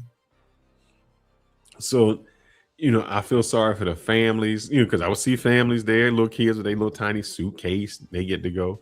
So those travel things, it's especially for a young person that gets the opportunity to, man, look, when I was young, we weren't flying nowhere. I didn't take my first flight till I was like 17. And that was a friend of mine whose parents lived in North Carolina. And he was like, hey, I want to invite you down. And that was the first time I was ever on a plane. And I was like, wow, this is like, I was addicted. So imagine a child, like my baby been on the plane 4 times. She ain't in 2. So, the whole theme of that is entirely different, man. If you can grow up and you can see different parts of the United States, see different parts of the world, and it didn't break you as a budget. You're like, oh man, I'm good. I can bring my little snack for the kids on the plane. They might kick the back of the seat. It's the Greyhound. We know what it is. That's perfect. I don't know why the people were so upset at Spirit. If you know what? I found that the people that was the most upset with Spirit never even flew Spirit. They never flew it. They'd be like, oh yeah, I'm glad it's gone. You're a fly it? Nope. And I would never fly. Well, how do you even know about it? How do you if you was in and out, it was the easiest place to get in and out, man. Look. Here you go. Let me see this.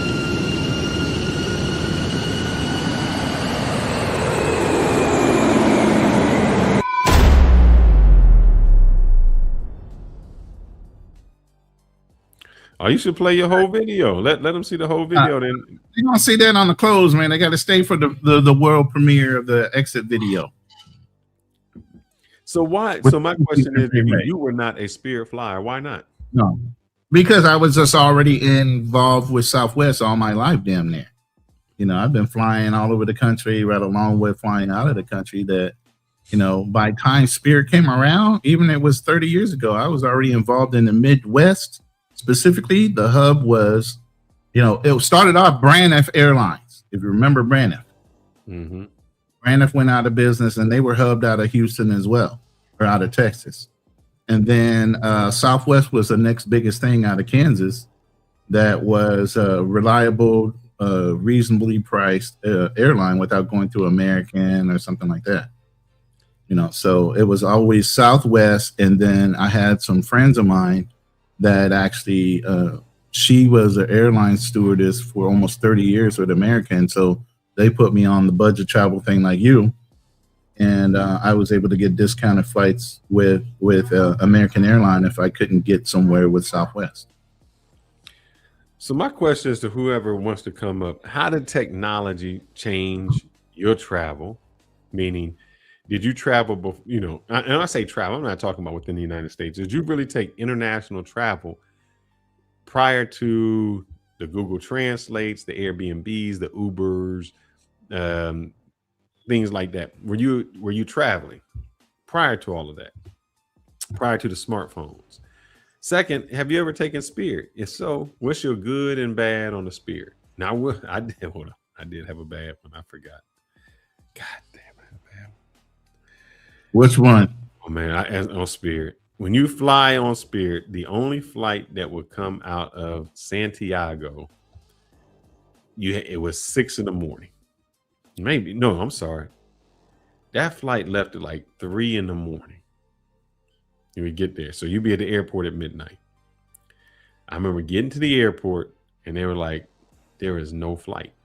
Like, there is no flight. What do you mean there's no flight? No flight. Well, what do you do? Like what? They put some people up in a hotel, but it wasn't. It was bad. You had to come back the next day. When we came back the next day, now imagine you know how you go to a gate. Sometimes the gates be one over here, one over here. In this particular one, no, they had 2 gates side by side. So you would walk in through one, you know, if you walk in right next, you could walk right next to people. Then you went right, they went left. They had, what they did was, they have a regularly scheduled every day at 3 o'clock in the morning. The flight leaves from Santiago to Florida. So since they canceled my flight, the next day, you know, one flight was already full anyway. They had 2 flights. 2 flights leaving at the same time, same gate, basically. You know, the gate both right there. So you either went right or left. Bruh. Get on the flight. And I guess what they have to do, the reason they want you to sit in your seat all the time before they take off is they got to do a count. They got to do a head count. Yeah. So, because they have standby customers, you know. Somebody takes their ticket. So I'll use days.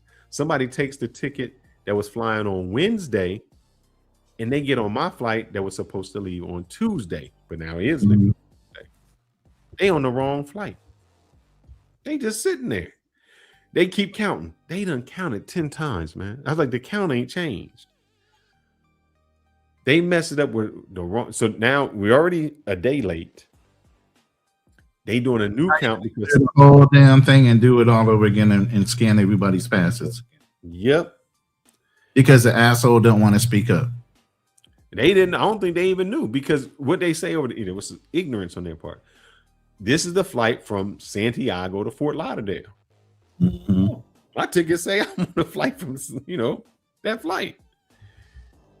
Nobody know. They didn't coordinate. Then hey, for my bot trolls, y'all need to get me up to 50K, 75K. Y'all are weak.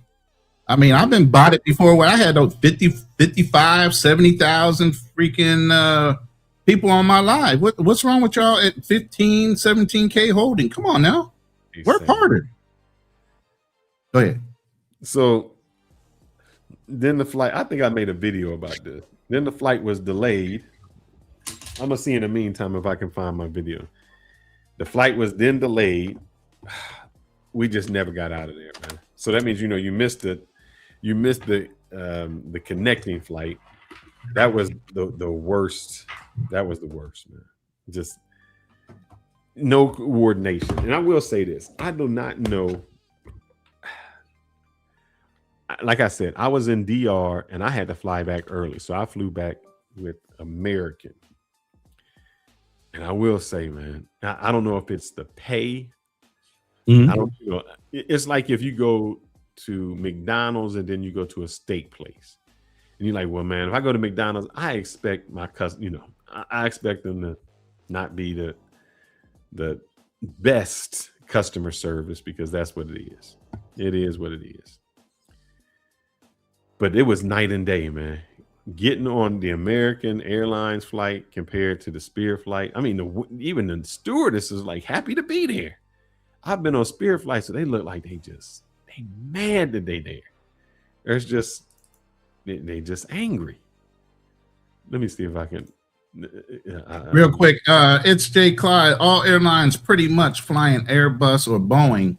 The only difference between the airlines is customer service and the paint job. Yes, absolutely. Absolutely. Until you get to the international ones. Oh, Jesus, there's a difference. Oh, man. I'm going to share my screen. I'm gonna throw a name out there. I ain't getting no affiliate from them. I wish they would sponsor the hell out of me.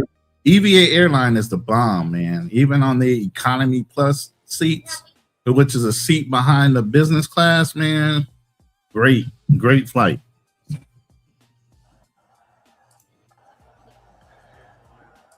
All right. I know I told y'all my stories. Oh, you get a little kiss. You get a little kissy kiss. Yeah. So now I'm gonna I don't know what order this is. I have no idea. It was a video that I made, but I'm gonna show you that flight that I was talking about, man. Oh man. So all right. Let me see this one that I clicked. All right. So when I tell you how it is, I don't think y'all understand how it is. I'm gonna go one at a time. So this is the lines. Oh man, I'm gonna share on the wrong screen. Give me a second. I apologize. It's all right. Take your time. All right. So this is how the line is when you go to Dominican Republic. The line to get to the airplane or to get off? Wait. Check in. This is the check-in line. God damn. When did this happen? Bruh, this is my flight. Remember, this ain't doing no pandemic. This is just to get, the check-in. We ain't checked in. That makes people love DR, huh? Bruh, look, I'm showing you this whole line. You're at Dallas. You're at the Dallas airport, right? No, this is in Santiago. That's in Santiago. Look, they pissed. Everybody look like they mad. I don't know where the end of the line is. We getting to the end of the line. That was to get on. So now I think I'm on the flight. Let's see. I'm on one of these. I'm on the flight. Let me see if this one comes up. This is the flight that I told you the woman got on wrong. They counting again. Yeah, I think your solution would have been best. Just bring out your passes. So you can see the dude. We ain't left yet. We're supposed to leave at 3:00. They still doing a count. The line guy running up and down the steward, running up and down the line, counting. Yep. He gonna give me a little like, yeah. He give me the wave. Now remember, I told you this is my watch. The flight's supposed to leave at 3:00. I'm still. Let's see. We are in an open panel. If you want to hit the link, it is pinned to the top of my chat or bottom. You know of what the I'm chat. surprised about? Look at how low my heart rate is. I guess I'm not upset. I'm only at 57 beats. What you got to do? I mean, you ain't got nothing to do. I got nowhere to go. Why get upset? So that was I'm still going on because we ain't left yet. We still on. Where nobody know where they going. Flight ain't left yet. Flight's supposed to leave at 3:00. And it's lights to keep everybody calm. That's a tactic. So let's see. Here we go again. Let's see. I don't even. I got to update. I'm looking at my watch. 5:41. We leave it at 3:00. I think we just now getting taken off. That was my experience on there with them, man, where it was just like this is just not having fun. And this airline, that was a worst trip. Let me read this. Oh my God, she was on the plane? No, but this is how I felt. Oh, this is how I felt when I was on there. That's how you felt on the inside. Yeah, you that's were raging on the inside. Yeah, I was raging on the inside. Let me read this chat real quick. He says, "Fat boy on a diet says basically economy flyers on other major airlines need to thank Spirit. The other airlines bite Spirit's business style." Well, they definitely bit their style when it came to charging for bags, because I mean everybody else at first was following along with Southwest. You got at least a bag or two that you got free with your ticket. Now that everybody wants to charge for bags. American Airlines, everybody started charging for bags. Hell, you don't get no free weights. Salute, Gooder. Yo. As you can see, I'm being bot bombed, and they're doing a weak job because they only giving me 15K. I need at least 75 to 100K worth of bots up in here. If y'all gonna bot bomb me correctly, okay? He said about to go out, huh? He said about to go up. That's a lie. They're up already. He just went over the numbers, Gooder. You missed it. He went from $183 ticket for 3 to almost $1,500 for the same flights, but in a different airline.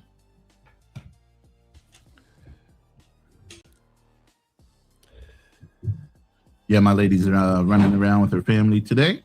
So Saturday morning here for y'all that don't know, I live in the Philippines, so I am exactly 13 hours ahead of Central Standard Time.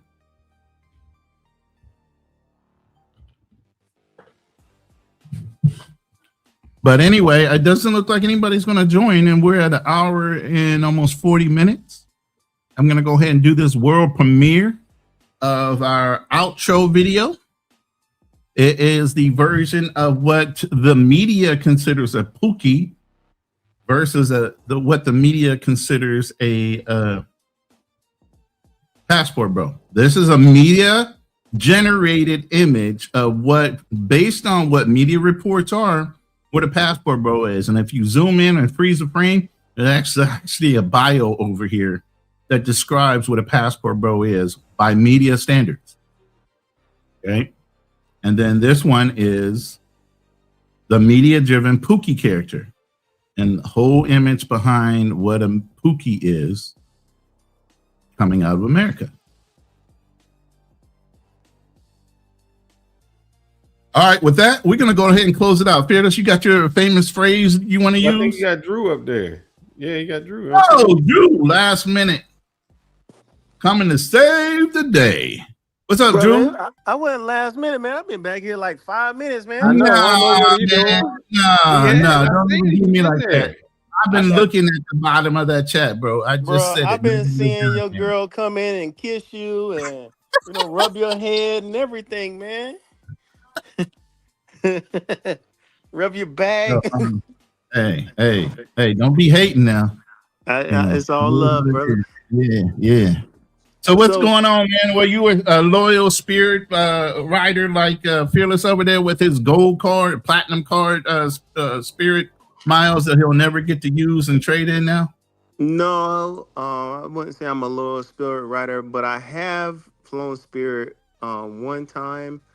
And man, nightmare story or good story?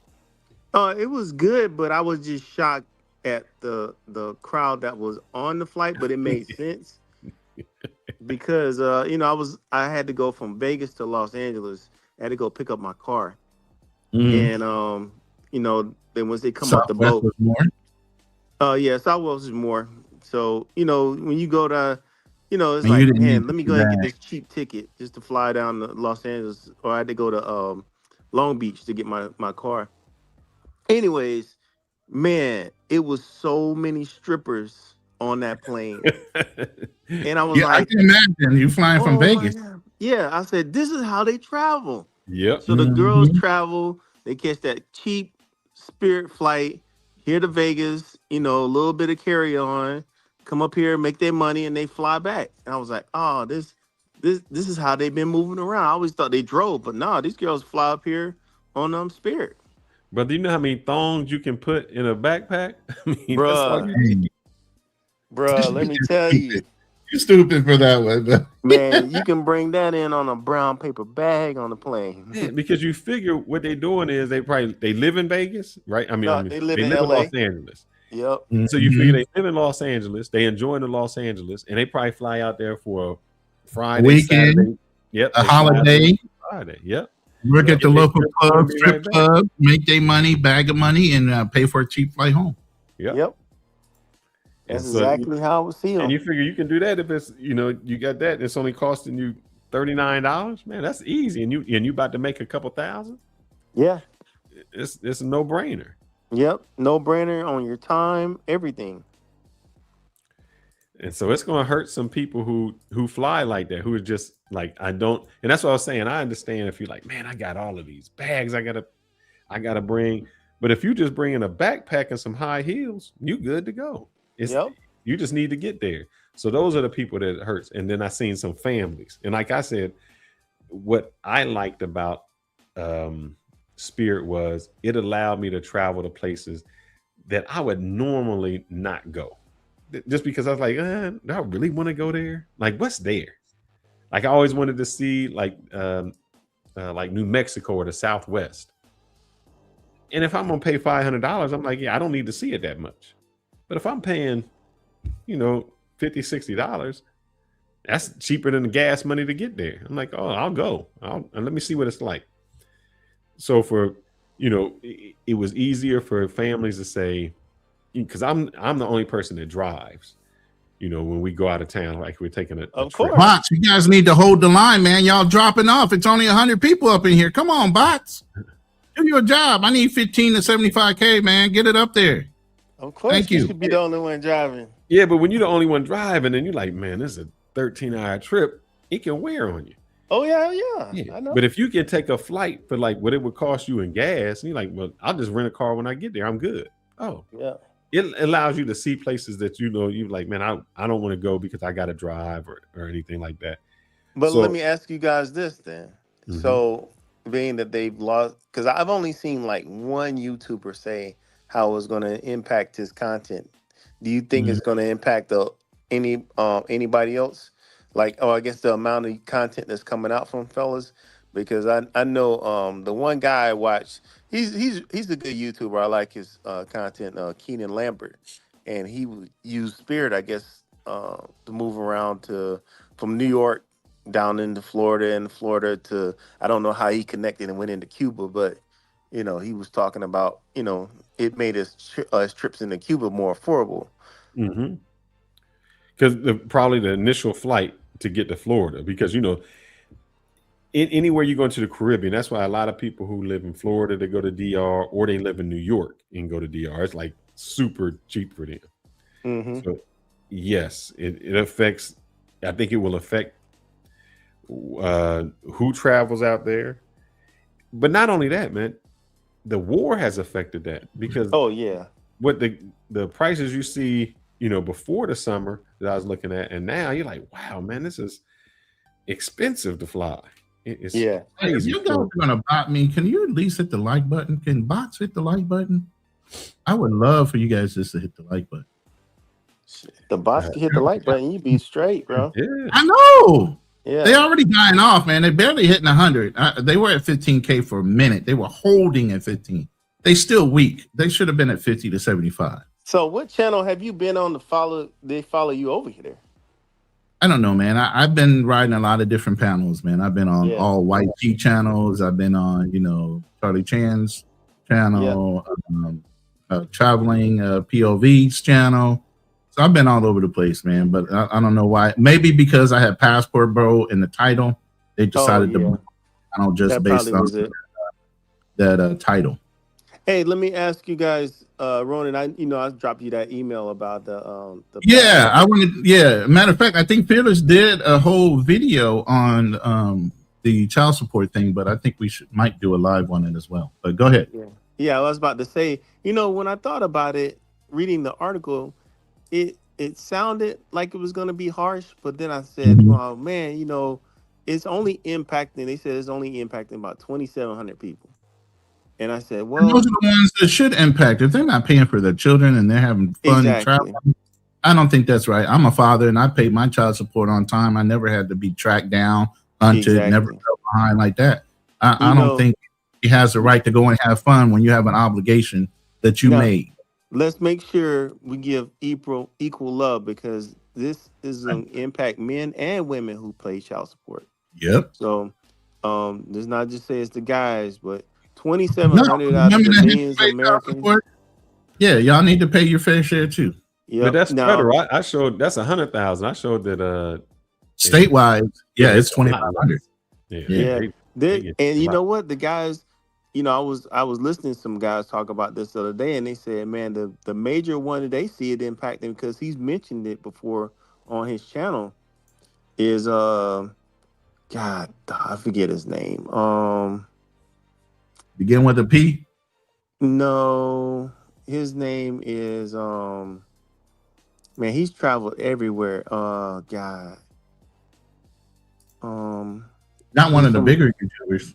He's big, man. He's come up. He's from Ohio. It ain't Sin City, is it? No, it ain't Sin. Not Czech either. No, he's a really thin brother. I can't. Jackson something. No. It's Jackson. I don't know him. I cannot think of it. Yeah, he's pretty well known, man. I've seen a lot of his videos. His stuff's pretty professional. And man, y'all holding on for dear life. Dang, what is that brother's name? Jackson something. You said Coop's Corner? Oh yeah, Coop's Corner. That's it. Jackson Cooper. Coop's Corner. I guess because somebody said, yeah, man, he's talked about, his not paying child support and stuff. And I was like, bro, you making videos and you talking about not making child support? And you traveling? I think I'm doing a video on that. I think it's, it becomes difficult. Not to do that. Do you have it? Can you pull it up and put like a portion of it up on the live? I mean, we got time. Pull what up? His video. He just made a video on this topic. No, Fearless. Oh, okay. Can I? I gotta think where I'll put it at. Should just pull it straight up on YouTube. Yeah. Wait, hold on. Let me. I got to think. I got like 3 channels. I got. Where I put it at. I think you put it. Did you put it on your flight one? Oh, God damn it! Maybe let me see. At 360. I think you put it in our Lions Den chat too. Huh? I'll find it here in 10 seconds. Oh yeah, okay, I got you. This is well, I think it's 9 minutes. I'm not gonna play 9 minutes. I'll let y'all. Yeah, don't play no, just some highlights. So I don't even know a highlight, so we'll just start off in the beginning, and wherever we highlight, we're gonna highlight it. So as you can see, money is mandatory. Seeing your kids isn't. So let's see where we put this. Yeah. Everything right and still get treated like a deadbeat. You want the clearest proof that child support ain't about a child? Here it is. Money is mandatory. Presence is optional. Let me say that again because you didn't hear me and that was a gem. Your money is mandatory, but your presence is optional. And the system enforces that aggressively. If child support was really about the child, but you're not, you'd be required to see your child, but you are required to pay. And watch what happens when the money stops. I dare you. I triple dare you. Miss one payment. Just one payment. Wage garnishment, license suspended, passport blocked, threats of jail. Ain't no warning. There is no grace period. There's no, sir, Fearless, what's going on in your life? Just enforcement. And they'll suspend your license. They'll take them away. Now you can't even drive to work. You can't go see your kid. You can't even function. And if you get caught driving anyway, go ahead and drive. Now you a criminal. And if you steal after all of that, you still can't pay. I'm gonna let it. It's gonna happen to you. Oh, they just gonna put you in jail. You ever sit in your car staring at your phone, knowing you can't even call your kid because you don't even know if she'll answer? Damn. Yeah. That's what it does to you. And while you sitting in that cell, don't worry about it, man. They don't make you pay in there. Nah. The debt just keeps stacking. Interest, fees, penalties. So when you come out, oh, you worse than you went in. Not fixed. You just in a deeper hole. Let's flip the script. She blocks your access. She doesn't answer the phone when you call. She don't even answer the door when you come over to visit. She violates every court order there is. What happens to her? I mean, what they gonna do to her? You know what? Absolutely nothing. No warrants, no penalty, no enforcement, nothing. Think you good? You file your paperwork and you wait. You document everything. Oh, you know what? You even hire a lawyer and you can't even afford one. You go to court and you present your evidence and the judge tells her, let me see. Ma'am, let him see the child. Let him Big game. What happened? Come back. She just does it again. And you back at square one. You didn't hear me the first time, did you? Because your presence is optional. And here's where it gets impossible. If you already broke, how you supposed to get a lawyer? You got no money. You can't. So you just take it with no Vaseline. You miss your visits. You miss the birthdays. You miss your time. Not because you don't care, but because you don't even have the money to fight, man. You're trying to do what's necessary. You working 40 hours a week. You paying your child support. You are trying to survive. but that's not enough. And when you take the child support out, you can't pay your rent. You can't pay your bills. You barely eating. You just call it a diet because you can't afford no food. So what you supposed to do? You be a man. You step up. You know what you say? All right, you going to work more because you're going to do it right. 60 hours, 70 hours, double shift, weekend work, Uber driving, no rest. You doing it all. And then she take you back to court. And now your child support is based on your new income, not your original job, not your normal life. You struggle just to fit the baseline. So now you're not working overtime to get ahead. You working overtime just to stay even. And here's the contradiction. They tell you, fearless, sir, you should be in your child's life. He needs a father. When are you supposed to do that? I'm working 60, 70, 80 hours a week and on the weekend just to keep up. So now you're missing your visits. Not because you don't care, but because the system, I told you, makes it impossible. And your kid, they don't see the sacrifice. They don't see the effort. They just see that daddy ain't there. Daddy don't love me. He don't pick me up. They don't know she blocks you. They don't know you went to court trying to fight with everything you could. They don't know you fighting. They just know daddy ain't show up. Daddy ain't give me no presents for my birthday. And that's the part that breaks you. Because you did show up, just not the way they could see. Now, everything in your life just starts stacking. What you gotta do? You need a bigger apartment. Just for the 4 days out of the month that you might see your child. Think about that. You paying for a 2-bedroom apartment for someone who may or may not be there for 4 days out the month, but you have to.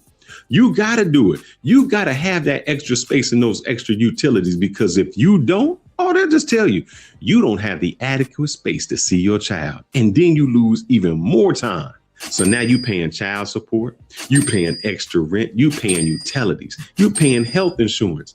Everything in your life has doubled, but your time with your child, because that's cut in half. That time is cut in half. And then here come tax season. You think at least, man, it's tax season, I'm gonna get some relief. Nope. You know what she do? She claims a child. And then she gets the tax credits, the deductions, and the benefits. And you, you back at square one because you don't get nothing. And try to say something. I dare you. Say anything. You know what society's gonna call you? A deadbeat. Somebody who don't care. Sir, you are irresponsible. Meanwhile, you're the one that's one missed payment away from going to jail. So you trapped. You working nonstop. You paying nonstop. You fighting nonstop.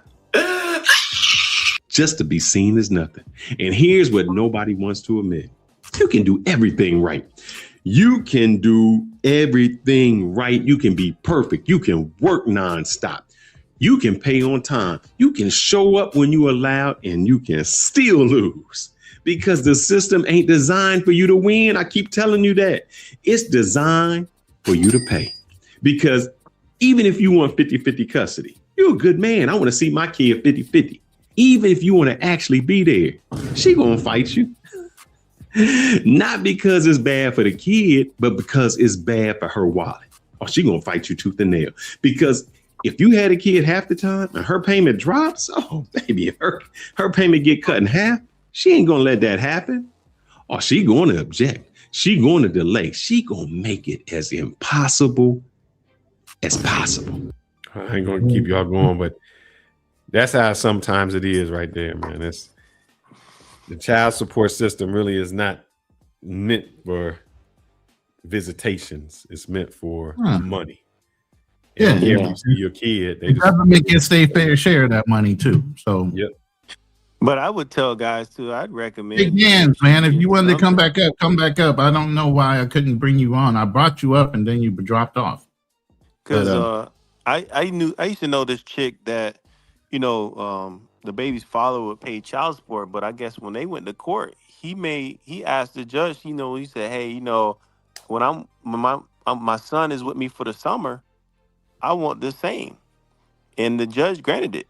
And so I think a lot of guys don't know to ask that. If you're having your child for the summer or whatever, you need to ask for that child support from her. Yeah. But I've seen but see, I know what you're saying, but I've heard judges say the opposite, where they say, well, sir, she still has to maintain a house for the child. And he's like, well, don't I got to maintain a house? They look at it as though the child may not be there, but just like when a child was with you, she still has to maintain the household. She still has to maintain that when you're not there. And so they don't take it off, even though you got the child. In Texas, you think that's bad. Let me tell you what it's like in Texas. If me and my wife got divorced, I could have my child 90% of the time and still pay child support. Because in Texas, it's not about the time. It's about the income. So if our incomes are disparaged, I could have the kid 90% of the time and still pay child support, which is asinine to me. So if Dak's kids live with him, he gonna still have to pay child support. You can still be paying child support. Oh yeah. I know Dak about to go through it. Well, I tried to buy my son off of my wife. My son's off my wife, my ex-wife, and she wouldn't do it. She wanted that money. I was going to give her a lump sum. I had just sold a $7 million deal. I had a huge commission. I said, look, I'll just buy you out. I'll give you your child support for X amount of years and a lump sum if you let your kids come live with me. She didn't want to do it. 6 months later, then she said, I want to buy a car, so I'll take the deal. Fuck no. I'm gonna slow pay the shit out of you now. Yeah, that's what a lot of these players are doing now, giving those baby mamas that money up front and paying them off, and saying, "Hey, you blow the money, you're it's tough luck." Yep.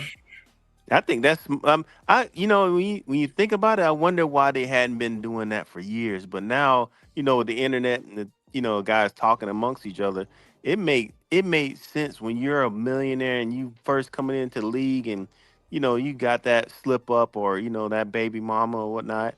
Just go ahead and pay whatever it is up front instead of buying the chain or the Ferrari or whatever else that you're gonna buy. Just, hey, you know what? Let me go ahead and pay you out for the 18 years. Now, you know what I would do? See, I wouldn't do that. I would take my lump sum or whatever I have and I throw it in some high yield savings account and just give me 5% or whatever. And whatever interest it gives, that's hers. Every month she got it. Because here's what's going to happen. My career ain't going to last 18 years. My career is only going to last for 6 years, unless you're LeBron James. It's going to last for 6 years. So after 6 years, it don't matter what I got saved. It only matters what my income is. And my income is going to drop. But that money I still got. And if it's a baby mama, Fearless, I don't think so. Because I think if it's we're not talking about a wife. This is a baby mama. The courts, let's say, and you haven't created a lifestyle. So just like Ant-Man, he had the issue. Well, I think he was the first dude that we've seen that he paid the girl outright. So if you got you just coming into the league, let's say your first or second round draft pick, your check is, we're going to say $25 million or $20 million. That child support is going to be at least 18 years, probably, let's say if it's 1.5. It just makes sense to go ahead and give her the 1.5 and be done. You may get another contract, or let's say you get injured. You get injured, you got what you got, and you still on the hook for child support. Just go ahead and give it to her up front. Be done. At least you're not creating a lifestyle. If it's a baby mama, you're not creating a lifestyle where it's like, hey, we pay for travel and he pays for this and he pays for that. No, this is what it is. I ain't started paying for no private school yet. I ain't started paying for this. I ain't started paying for that. Y'all better get that in some tight writing, man, and say that there's no more that she can get. Because they will come back later on. I need this. I need extra money. And that's where that's what Ant did, right? But here's the thing. Ant's girl paid, didn't she spend up all the money? And then need some more. But see, here's the court told her no. But see, 95% of the time when this gets initiated, it gets initiated by the government, the city or the county so that they can get their fair share, because some of these women go on welfare. The minute they get off of welfare, welfare no longer has domain over the child support, especially if the woman signs them off of it, meaning you've gotten a signed deal, they've gotten the lawyers involved, and the lawyers go to the county and say, look, it's a signed deal, get him off your books. He's not responsible to you, and she doesn't get any money from you. She doesn't owe you anything. Yeah, which is weird. Yeah. But here's the great thing about living in Texas. And this is what people was like, oh, Dak missed a bullet. No, he didn't. Dak Prescott did not miss a bullet. And it's like he didn't marry the girl and he's this. Thing about Texas, unless you married 10 years, there is no alimony. And the cap, I don't care how much money you make, you a billionaire. The cap on child support is $11,700 for the year. I love that Texas just did that. Yep. And they started causing fraudulent reporting of a father. Yep. Meaning, say that one more time. What was that number again? $11,700. I think for the month is the most you can pay, no matter how much money you make. Oh, okay. But the fact that they did that, a lot of other states are following suit, not just in Texas, but I think it's about 7 states right now currently that will hold a woman accountable for falsely identifying you as a father. And it's actually a felony. They're going to put her in jail. So by default, who gets the kid? If she's a felon, then she has to go to jail. You do. Now you have 100% custody, and she's running up a tab. Yeah, it's about time, man. I think things are changing. Slowly. For men that have been in this system. Because you always see you seeing a lot of different stuff where the men are actually seeing seeing some things go their way. I still don't see it going no brother's ways. Just especially when it comes to the child support, because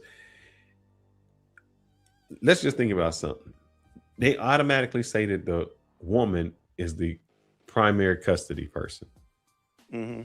Automatically. Y'all both had a kid, but now all of a sudden she holds primary custody. For you to not get custody, it's easy. Do you know how hard it is to take custody from a mom? You have to almost prove them as incompetent. Like when you go to court, they're like, oh, well, he's getting weekends and he's getting this. But in order for you to have that reverse, like in order for you to have custody and they get weekends, and you got to almost prove incompetence. Yeah, but I think that's changing as well with the other laws that are happening. Yeah, because you're seeing more guys get 50-50. The betterment for the child is not always the mother. So they're looking. Y'all keep saying 50-50. 50-50, there's really no such thing as 50-50. Yeah, you're still paying the child support even in a 50-50 custody. Yep. And then there's a custodial parent. Somebody, the custodial parent, wherever the child is being housed, they're going to get the majority of whatever. Yep. And so that person can always make that decision.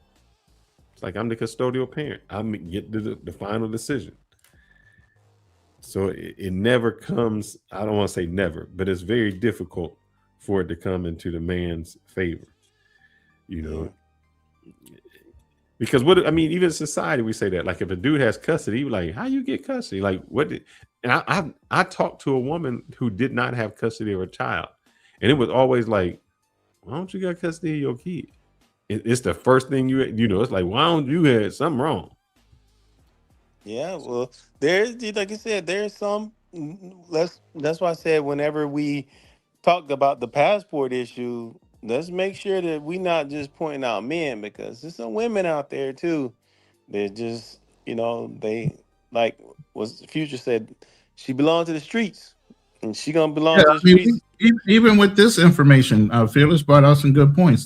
The girls that are flying down, getting their bodies done in Colombia and DR for BBLs and breast implants, and the ones that are flying to Jamaica that are going to the river rafting thing. I mean, they're all taking advantage of the same flights. Yep. And the more things, like we say, the masculine women who become masculine or more aggressive, they're going to want to do the same things men want to do. Hey, you take care of that child. I can do it better. Yeah, they feminize the men, so they say, "Hey, you take care of the child, and I'm gonna go out." Oh. But you say they see. No, okay. Now I can't agree with. I mean, I'm sorry. I cannot disagree with what you just said. But here's where I disagree at. A woman. Who was that? China? Was that China? Is that the you talking about Rob Kardashian? Yeah. She had no problem with letting him take the kid. Mm-hmm. She had a problem with letting him take the money. Because he was like, she's like, I got the kid more than you. Oh, that ain't no problem. You can take these kids, but you can't take the money. That's where the problem comes in. The women don't care how much time you got with your kids. She had a baby by the, and I saw a video about that a few days ago saying, you know what? That's actually the only Kardashian. She's the only child that has a Kardashian name. The rest of them are either West, or whatever the other white dude was that was and what's that? Chloe's baby's father is a different name, but China's baby is the only one as a Kardashian. Yep, that's true. That's true. But I think it's difficult, but they'll find a way, to make it difficult for people to travel or to go out. But and I know what you're saying, Ronin, but let's put this in perspective. And I'm not saying this for the man, but you just lost your job, you behind on child support, you can't pay it, and now you're like, man, I can leave the country and get a job. And they're like, nah, you can't leave the country. Ain't that kind of crazy that they can restrict you from leaving the country if you can better yourself? It absolutely is, to stop you from being able to make money. I mean, hell, you don't care whether I'm present in my child's life or not. Why can't I go somewhere and make more money to support my child when I can't even get visitation on a regular basis? And when she stops me from it, you don't do anything about it. Nothing.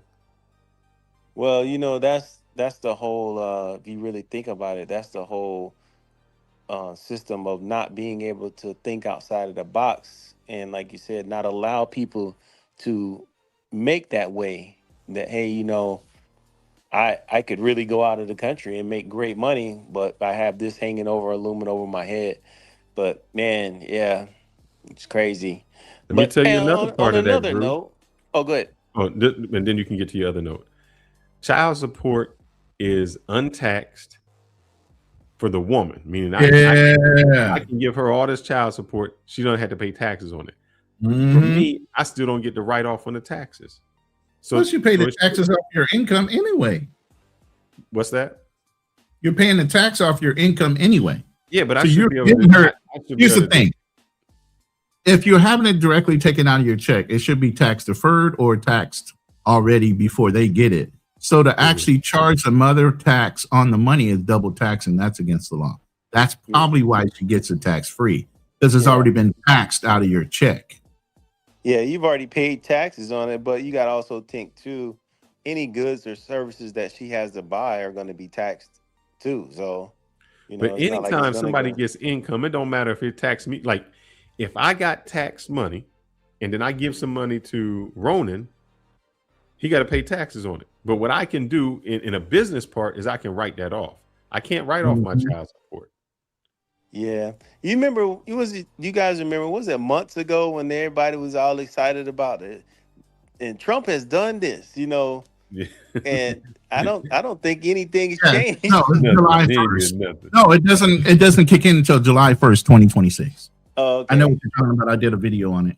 All right, Me and my niggas trying to get it, you bitch. Yeah, bitch. Hit that house, they tell me, is you with it, you bitch. Yeah. What is that? Kendrick Lamar. You hear that? Yeah. I heard Kendrick Lamar. What was you saying on the other note, Drew? No, I was just saying it wasn't that supposed to take place something with Trump, but I guess Ronin said it was July 6th. July the 1st. Yeah, I was gonna say on another note, have you guys I guess with the have you guys seen any more like as Tyler Oliveri videos about scamming? I haven't looked at his YouTube channel lately. Okay. It was funny because you know, we had I think the panel about the Somalis, and then we did the panel about the Haredi Jews, and then another panel about the Indians. And somebody sent me a clip the other day. And I was like, oh my God, that was a scam. But they sent me a clip about 1-800 Cars for Kids. You remember that little jingle? Oh, that's the Jewish, man. Yeah, I did not know that. I did not know that. They said they were sending only Jewish kids to summer camp. I was like, are you kidding me? They banking money, man. They banking money. And you donating it to it thinking you getting some helpless kids. Them kids is rich. They're like, thank you. You think you're getting a tax deduction. I was just on a live the other day, and they were mentioning Jay, you know who, the way he travels. Jay Watermelon. Jay Watermelon. Yeah, let's say Jay Watermelon. So anyway, somebody's saying, nah, he has money. And I said, well, I was trying to figure out how is he booking flights and hotels if he doesn't have a legitimate credit card or a bank account that's attached to a credit card. You know, so I'm thinking to myself, yeah, he absolutely has to have money. But he's basically saying, look, if somebody's willing to give me $2K or $8K to finance a trip, why would I tell them I got money? That's your stupid fault for financing somebody that has money. That's his game. Yeah, but you know what, bro? I'm telling you, that game is about to run out, because I heard them. Oh yeah, it absolutely they is. struggled in Thailand. That game is about to run out because a lot of people are just struggling right now, even to put gas in their car. You know, I make sure mine don't get below half a tank. Wait, well, see, you know what? I'm sorry, but I didn't do this video. I'm behind. I've been trying to catch up, but I got several things going on simultaneously. Am I still on? Let me see. What y'all need to do? Where you at, brother? Are you in? You got Kroger's where you at? No. All right, man. All right. So I'm gonna give you all my Kroger's. We have a Kroger's affiliate, which is called Smith's. All right. I'm not sure if Smith's does it. And I'm gonna have this video out. It goes through. I tell y'all how I am able to travel on the low of the low of the low. I got the raw video, but I don't know if y'all want to hear the raw video. Y'all don't want the raw video. Give us the cliff notes. Give us the cliff notes. I'm gonna give you the cliff notes. What I do is, and I'm gonna share this real quick. Whenever I'm going to travel anywhere, or if I'm going to dinner anywhere, the first stop I do is I go to Kroger's. So if you shop there, like if I buy a gift card gives me 4 times as many points. I got 6,000 points. For every 1,000 points I get $1 off a gallon of gas. So right now, I think they only let you do $1 at a time. So when I fill up, say you can. I used to, when my other car was gas, me and the wife would go at the same time and get 32 gallons. So for that 32 gallons, I'm saving $32 every time we fill up. And the way I get points is, if I'm going to travel or I'm going out to dinner or anything like that, I just buy the gift card ahead of time. So I go in and say, well, I know we're going to eat this place. And so like this says 4 times as many fuel points on gift cards. Oh, so let me ask you, are you buying a gas card or a Visa? No, this is, let me see. Here, let me get to my screen and I'll show you. Stop sharing. All right. I know we're going to eat. So if you see, like, all right, I know we're going to eat out. And so all right, we're going to go to Longhorn or Olive Garden, wherever this is. This one is a few of them. I know where we're going to eat out. So I'm like, all right, I'll just go there and get the gift card for where we're going to eat out. Like I got a Yard House, and I'm like, all right, this is where we're going to eat. Like this is Ruth Chris. This is my Ruth Chris one. So I say, all right, where you want to go for the month? And she'll say, all right, well, let's go here and here. I'll go get the gift card. On top of that, all right, so let me tell you this. I told you I got to go out of town. I had to book the trip, hotels.com. My hotel resort was $1,500. I buy the gift card because I'm here. Instead of going directly to hotels.com, I just go to Kroger's, get the gift card, then book it right on to hotels.com with the gift card. The gift card just gave me 4 times as many points. So now I got all the fuel points. So when I go in, it knocks $1 off right away. So if you had to fill up once a week and you filling up at 20 gallons, that's $80 that you save in a month by doing. You didn't change anything, meaning you still spent the same amount of money. I'm still spending the exact same amount of money. It's just where the starting point comes from. So I already know. I'm like, I know where I'm staying at in the hotel. Instead of going to hotels.com, I just go to Kroger. My AARP does all my hotel stuff. Yeah, but I mean, I can still get the discounts. That's an interesting strategy right there. Yeah. I just mostly fill up Here's at, the thing with AARP though. You can book a hotel and not have to put any money down. No, I don't have and you have up to a certain amount of time before you can even change your arrangements and not get penalized. You can do most the same with all hotel of stays it. are like that though. Most hotel stays are basically reservation based. You don't have to put money down a lot of times. So, like the only thing that stopped me with this hotel was it was charging. I would have had to pay $50 more for it to be non-refundable. But I already knew. I was like, I'm going. I go every year, so I just don't take the $50. But then the airline stopped, which jacked me up. But that's what I do. So when you say save gas, I already know. I'll tell you one more trick, man. Let me see if I can. I hate this is my video, but I'm gonna give you all my secrets, man. I don't like doing that, but I'm gonna give you all my hacks, secrets. man. These are the hacks. Man. I'm giving you the hacks. Yeah, we hacking the system.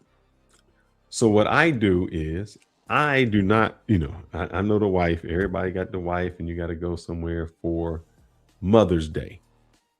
So I'm not going on Sunday. It's just too many folks on Sunday.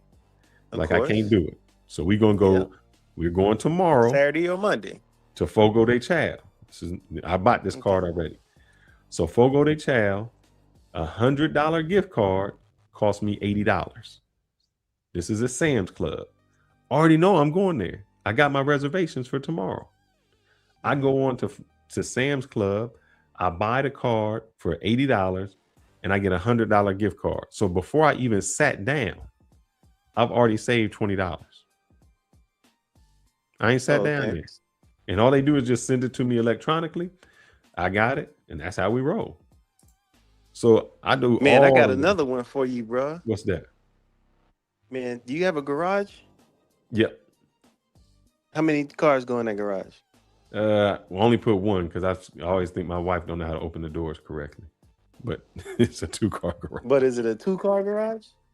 She can't open the doors, brother. She just can't open the doors. She a dinger. But it's 2 cars, but you take those cars and you take those cars, man, and you park them outside, and then you close that garage in, and then you rent it out, and then somebody will live in it. Damn. And then you would really save some money. You could use that money to travel. I'm just joking with you. No, I know a girl who had a basement who sealed the basement off. She in Wisconsin, and she rent her basement out because it got a whole new entrance and everything. Her dude left her, and she's like, I need to rent this out. She rented out. Yeah. I've seen all types of stuff. So I'm not mad at it. People are making it work the best way they can. I mean, look at the brother. You laughed at what's that, his name? Drew. Chocolate Man. I was about to say, look at the brother Chocolate Man. He in a van. I don't know if he's doing 6 months this time in the van and going back to Thailand, but I was like, bro, you're retired. Like, he's on a major visa in Thailand too. He doesn't necessarily have to do that. I just think he likes camping. I think he likes to do that too. I think he likes to do that type of adventure because I know that he brought his mom over to Thailand. Yeah, and she's in the homes over. Well, they're more senior living facilities, which are probably way cheaper than what they are over here. So she seems to be enjoying herself, and looks like he comes and does his little van journey, and then goes back to Thailand for maybe 6 months. But Drew, you laughed at the garage thing. I know my problem is mine is attached, but I know people who have detached garages, and that's what they turn them into. They turn it into its own little living facility, and they make money. Oh yeah. Yeah, but you could do the same thing as turn that into a whole home office and charge yourself rent for using the office. Yeah. Oh man, there's a lot of different hustles, bro. The dude I go get my haircut from, man, he had enough space to put a one chair barbershop next to his house. And he has I've always had an office barbershop. in the house. It's like you, Fearless. You have an office. You technically have so many square footage in your house that you can write off as an office. Correct.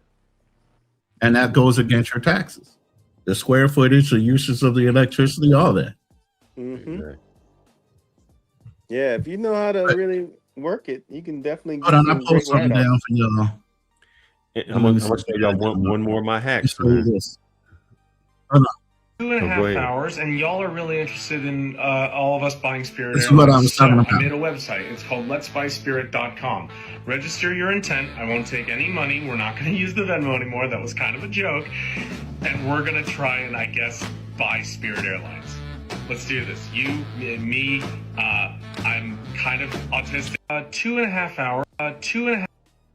So $26 million already collected. No, That's not collected. insane. I think they just pledged it. Nobody paid no money yet.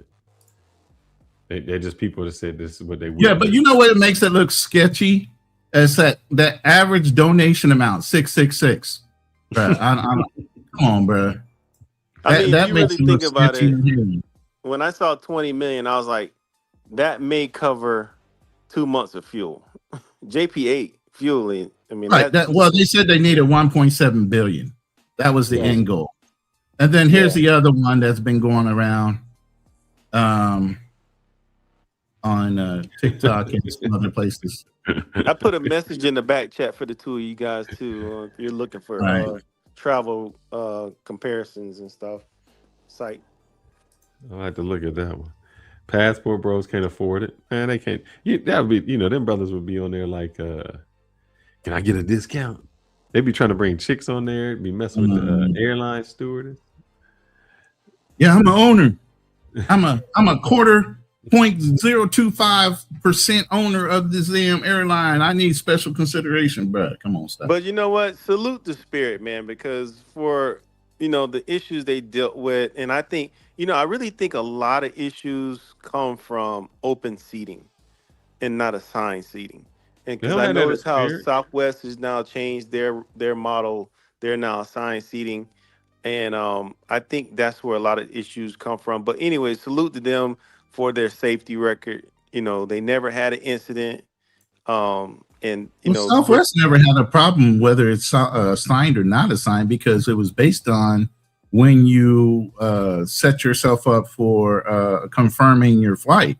So when you check in, you get a boarding pass order. So when you get on the plane, it's basically everybody was rushing in to check in first, and then they would actually pay $35 extra to do what they call an early bird check-in, so you could secure a boarding pass, and then at that point, you sit anywhere you want on the plane. But the early bird boarding pass only counts for like first 15 people. To be honest with you, like that A1 through whatever. But once you get I just flew it back from Hawaii. Boarding pass, what it is. I just flew that back from Hawaii, and I thought it was. I was like, man, being able to choose my ticket, my own seat, was the best thing. I was like, man, I didn't have to worry about because like what happens, and I try to choose something more closer to the front of the plane. Is that I notice more people want to get in the back. Those become more economy seats, which I'm willing to pay the extra few dollars just to have that room in the front. And also what I noticed with assigned seating is that for some reason more people are like, well, I'm just going to avoid the middle seat. So exactly, it's perfect if you're traveling with a child. You got a middle seat because they can stretch out a little bit.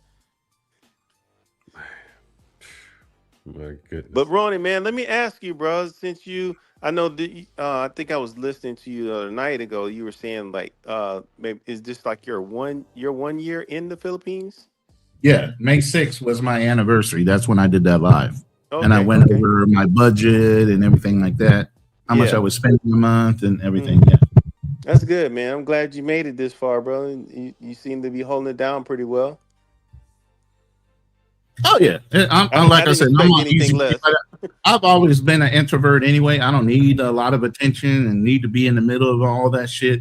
I can go like I've always been that person where even when I lived in California, man, I lived in Ontario, Riverside County, San Diego County, but I would always live on the outskirts and I would drive into the city, do whatever the fuck I wanted and get the hell up out of there. I'm not that guy. I don't want to be in the city. I don't want to live on top of people. I know what crowd mentalities are when people start panicking, and I don't want to have to knock somebody the hell out while they're doing something stupid.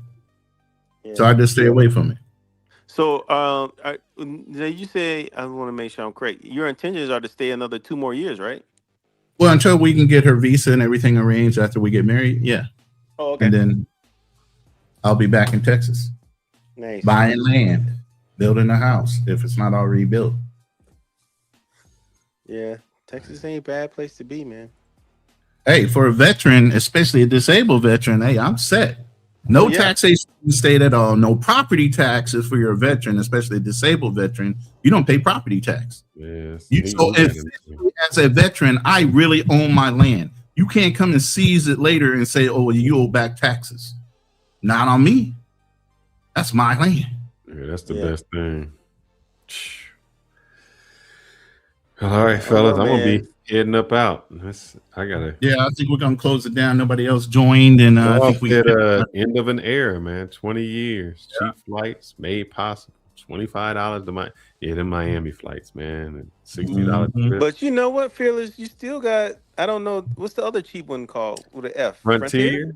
We got Frontier Airlines, man. That's pandemonium and chaos too.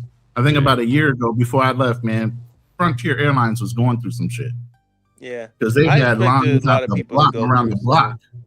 Yeah, I expect you see a lot of discount carriers, and I'm not talking about just U.S. carriers. I could see like the Ryanairs of Germany and the EasyJet, those European small carriers like that, because you know, just that's one thing I wanted to mention when we were talking about the ease of Spirit. That there was an article I read a few years back, and it was this guy who lived in he couldn't afford to live in London, so he moved to Barcelona, and he would catch a Southwest, not a Southwest, but a Spirit type jet to work, and he was able to go back and forth, and he saved so many million dollars. And I actually saw people who were doing that exact same thing here in Vegas. They were living, they were working in like San Francisco, but they would fly back to Vegas and stay here. And I was like, man, that's gotta be brutal. But the girl was like, nah, it's really not that bad. You know, I work and, you know, I have certain days that I'm able to remote. This one chick I was watching online, man, I was like, bro, how cheap can you be? But this chick, she had some money, but I was just shocked at how frugal. We'll say some people will say frugal, or some people will say cheap.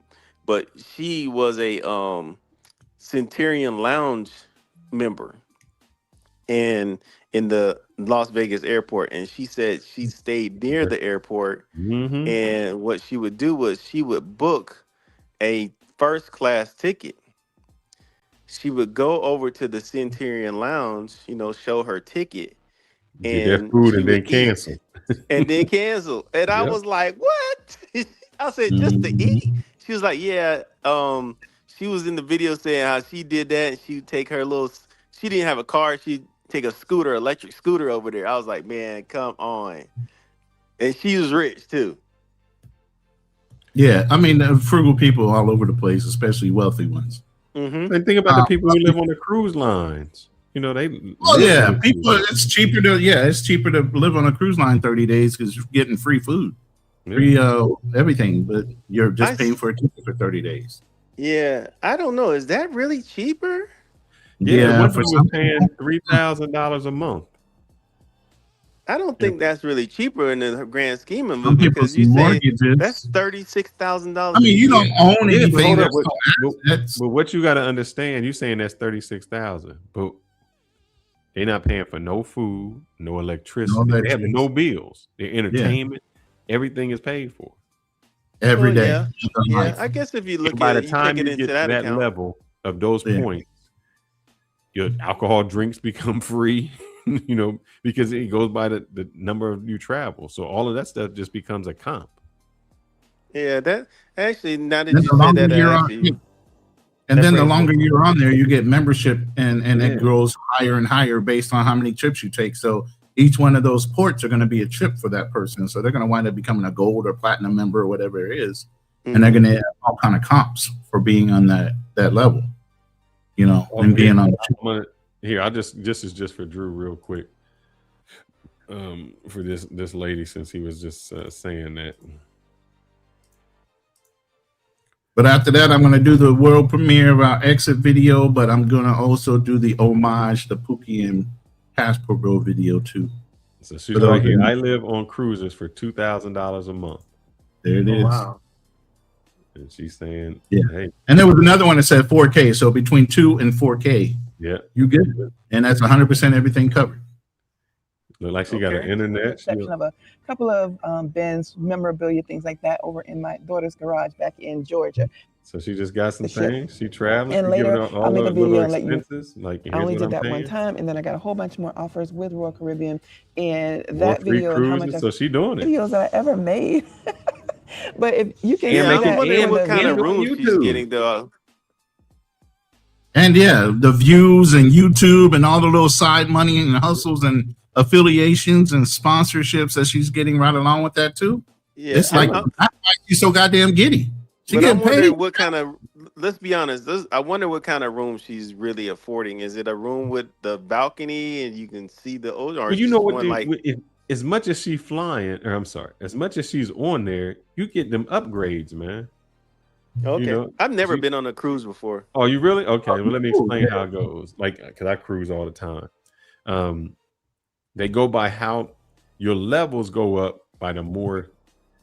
It used to. I think they just changed it, but how it did go was by the number of days you stayed. So, like, once you reach 21 days, you go to from red to blue. Once you reach 50 days, however it is, you go up in levels. So she's probably like at the highest level, like a platinum level.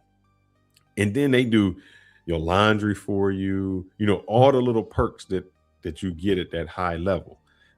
Your drinks, you know, your alcoholic beverages, all that gets comped. So you'll get an upgrade. So like, oh yeah, we'll give you this room. If you book with us again, instead of getting this room, you get the cabin room, or you'll get whatever upgrade. So she's probably, if she's staying on for that long, she's at the highest level. Mm-hmm. And it's so you never been on a cruise. Imagine going to a all-inclusive resort that's on a boat. So it's a cruise. And then when you hit the port, you get in bennies too for port stops. As a card holder that has a high prestige. They invite you to different parties when you hit the ports and different things like that. So let me ask you this. I don't know how this works. Like I said, does she have to come off the ship and then get right back on for the next one, or are they like, that hey, I you don't in know this if room? she has to debark. So she does have to debark. That I don't know. Okay. Oh, okay. I've never. Yeah, if she stays on the same boat all the time, I think they get used to her and just say you don't have to do it. Yeah. But again, I don't know what her arrangement is, but I'm sure they know of her that she's on the boats that long that there's some kind of arrangement. Man, Miss Johnson, we need you coming by that room so we can clean it. Yeah, or we need to switch out the rooms. No, they have housekeeping every day. Oh, yeah, she don't even have to clean her room. Dinner. The only thing I think that would be bad is you had to get fat on it. But think about it, Drew. Let's think about it. No, man. I tore MCL walking around that damn cruise ship, and while I was on the cruise ship, I lost 30 pounds walking around that damn. You better than me. That's because you couldn't get to the buffet. You tore your MCL. I was still moving around that damn thing, man. So Drew, you never been on one. So let me explain, man. As much as you can eat. Yeah, it's a city. It's eat whatever you want all day, not just like breakfast, lunch, and dinner. Like different 24 restaurants. hours a day. You could eat 24 Guy's hours. Burger, barbecue, whatever you want. Mexican. There's any kind of food you want, and the buffet too. You got entertainment, so you got, I mean, they got things just regular. Like, hey, I can do Shows, bingo, I can do this. Comedy shows, regular shows. You got on the boat. You got a water show out back. You got all kind of things going on. It's okay. So you don't. The club is free. You don't even play go into clubs. Mm-hmm. You walk the club. I watched that documentary a few nights ago. The one that was on Netflix called Poop Cruise. Oh, I've seen that, man. That was poo poo in the hallway. That was, and they wouldn't get them off the ship, man. It was like, you're gonna be off in 2 days, you're gonna be off in 3 days, and if I can remember, they didn't compensate them, wasn't it? They didn't compensate because there was something on the ticket that said, "Oh, there's some fine print." Yeah, they had some fine print on them. Yeah, that was disgusting. Yeah, it was like, man, poop in this bag. I know, right? Yeah, nothing. But I don't want to hold y'all up. I know you guys been on for a minute. No, stay around for these videos. Hold on. Okay. I don't know if you got to see this video before I started at the live. So no, I didn't see it. This is the culmination of what the media perception of a Pookie and a passport bro is. 1 second, Ron. Then you gonna go ahead and play it and end it. I'm gonna go ahead and drop down. Yeah, I'm gonna play this one and then I'm gonna play the outro, which is brand new as well. Okay. I'm gonna drop down and watch it too. I'm gonna drop it down. All right, bro.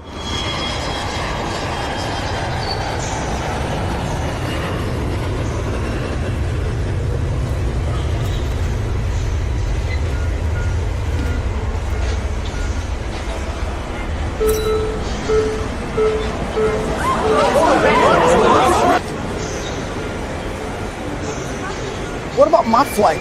Oh no, not again. Attention, all passengers currently waiting for your Spirit Airlines flights. All Spirit Airlines flights have been canceled. Please check airport monitors, the Spirit app, or speak with a customer service representative for rebooking and refund options. What? No. Are you serious? Oh no! Alright. Let's have a board. Please don't help. I already paid for this. Sir, I understand your frustration, sir. So what am I supposed to do? I'm checking the next available options now. Y'all gotta fix this. Please allow me a moment. Can you show me my next available options? Yes, sir, I'm checking that now. Nobody's telling us anything. We are experiencing system-wide cancellation. If rebooking is delayed, what are my refund options? You may be eligible for rebooking or refund depending on your itinerary. Please keep your receipts and monitor baggage instructions. All right. Understood. Thank you. Not the trip I planned, but it is what it is.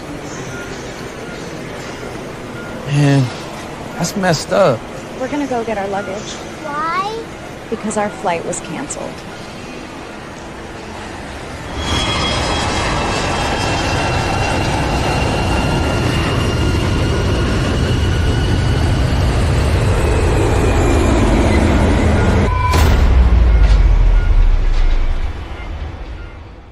Yeah. We don't do rumors. We run facts. No smoke without structure. No noise without receipts. This is hit run. This is hit and run.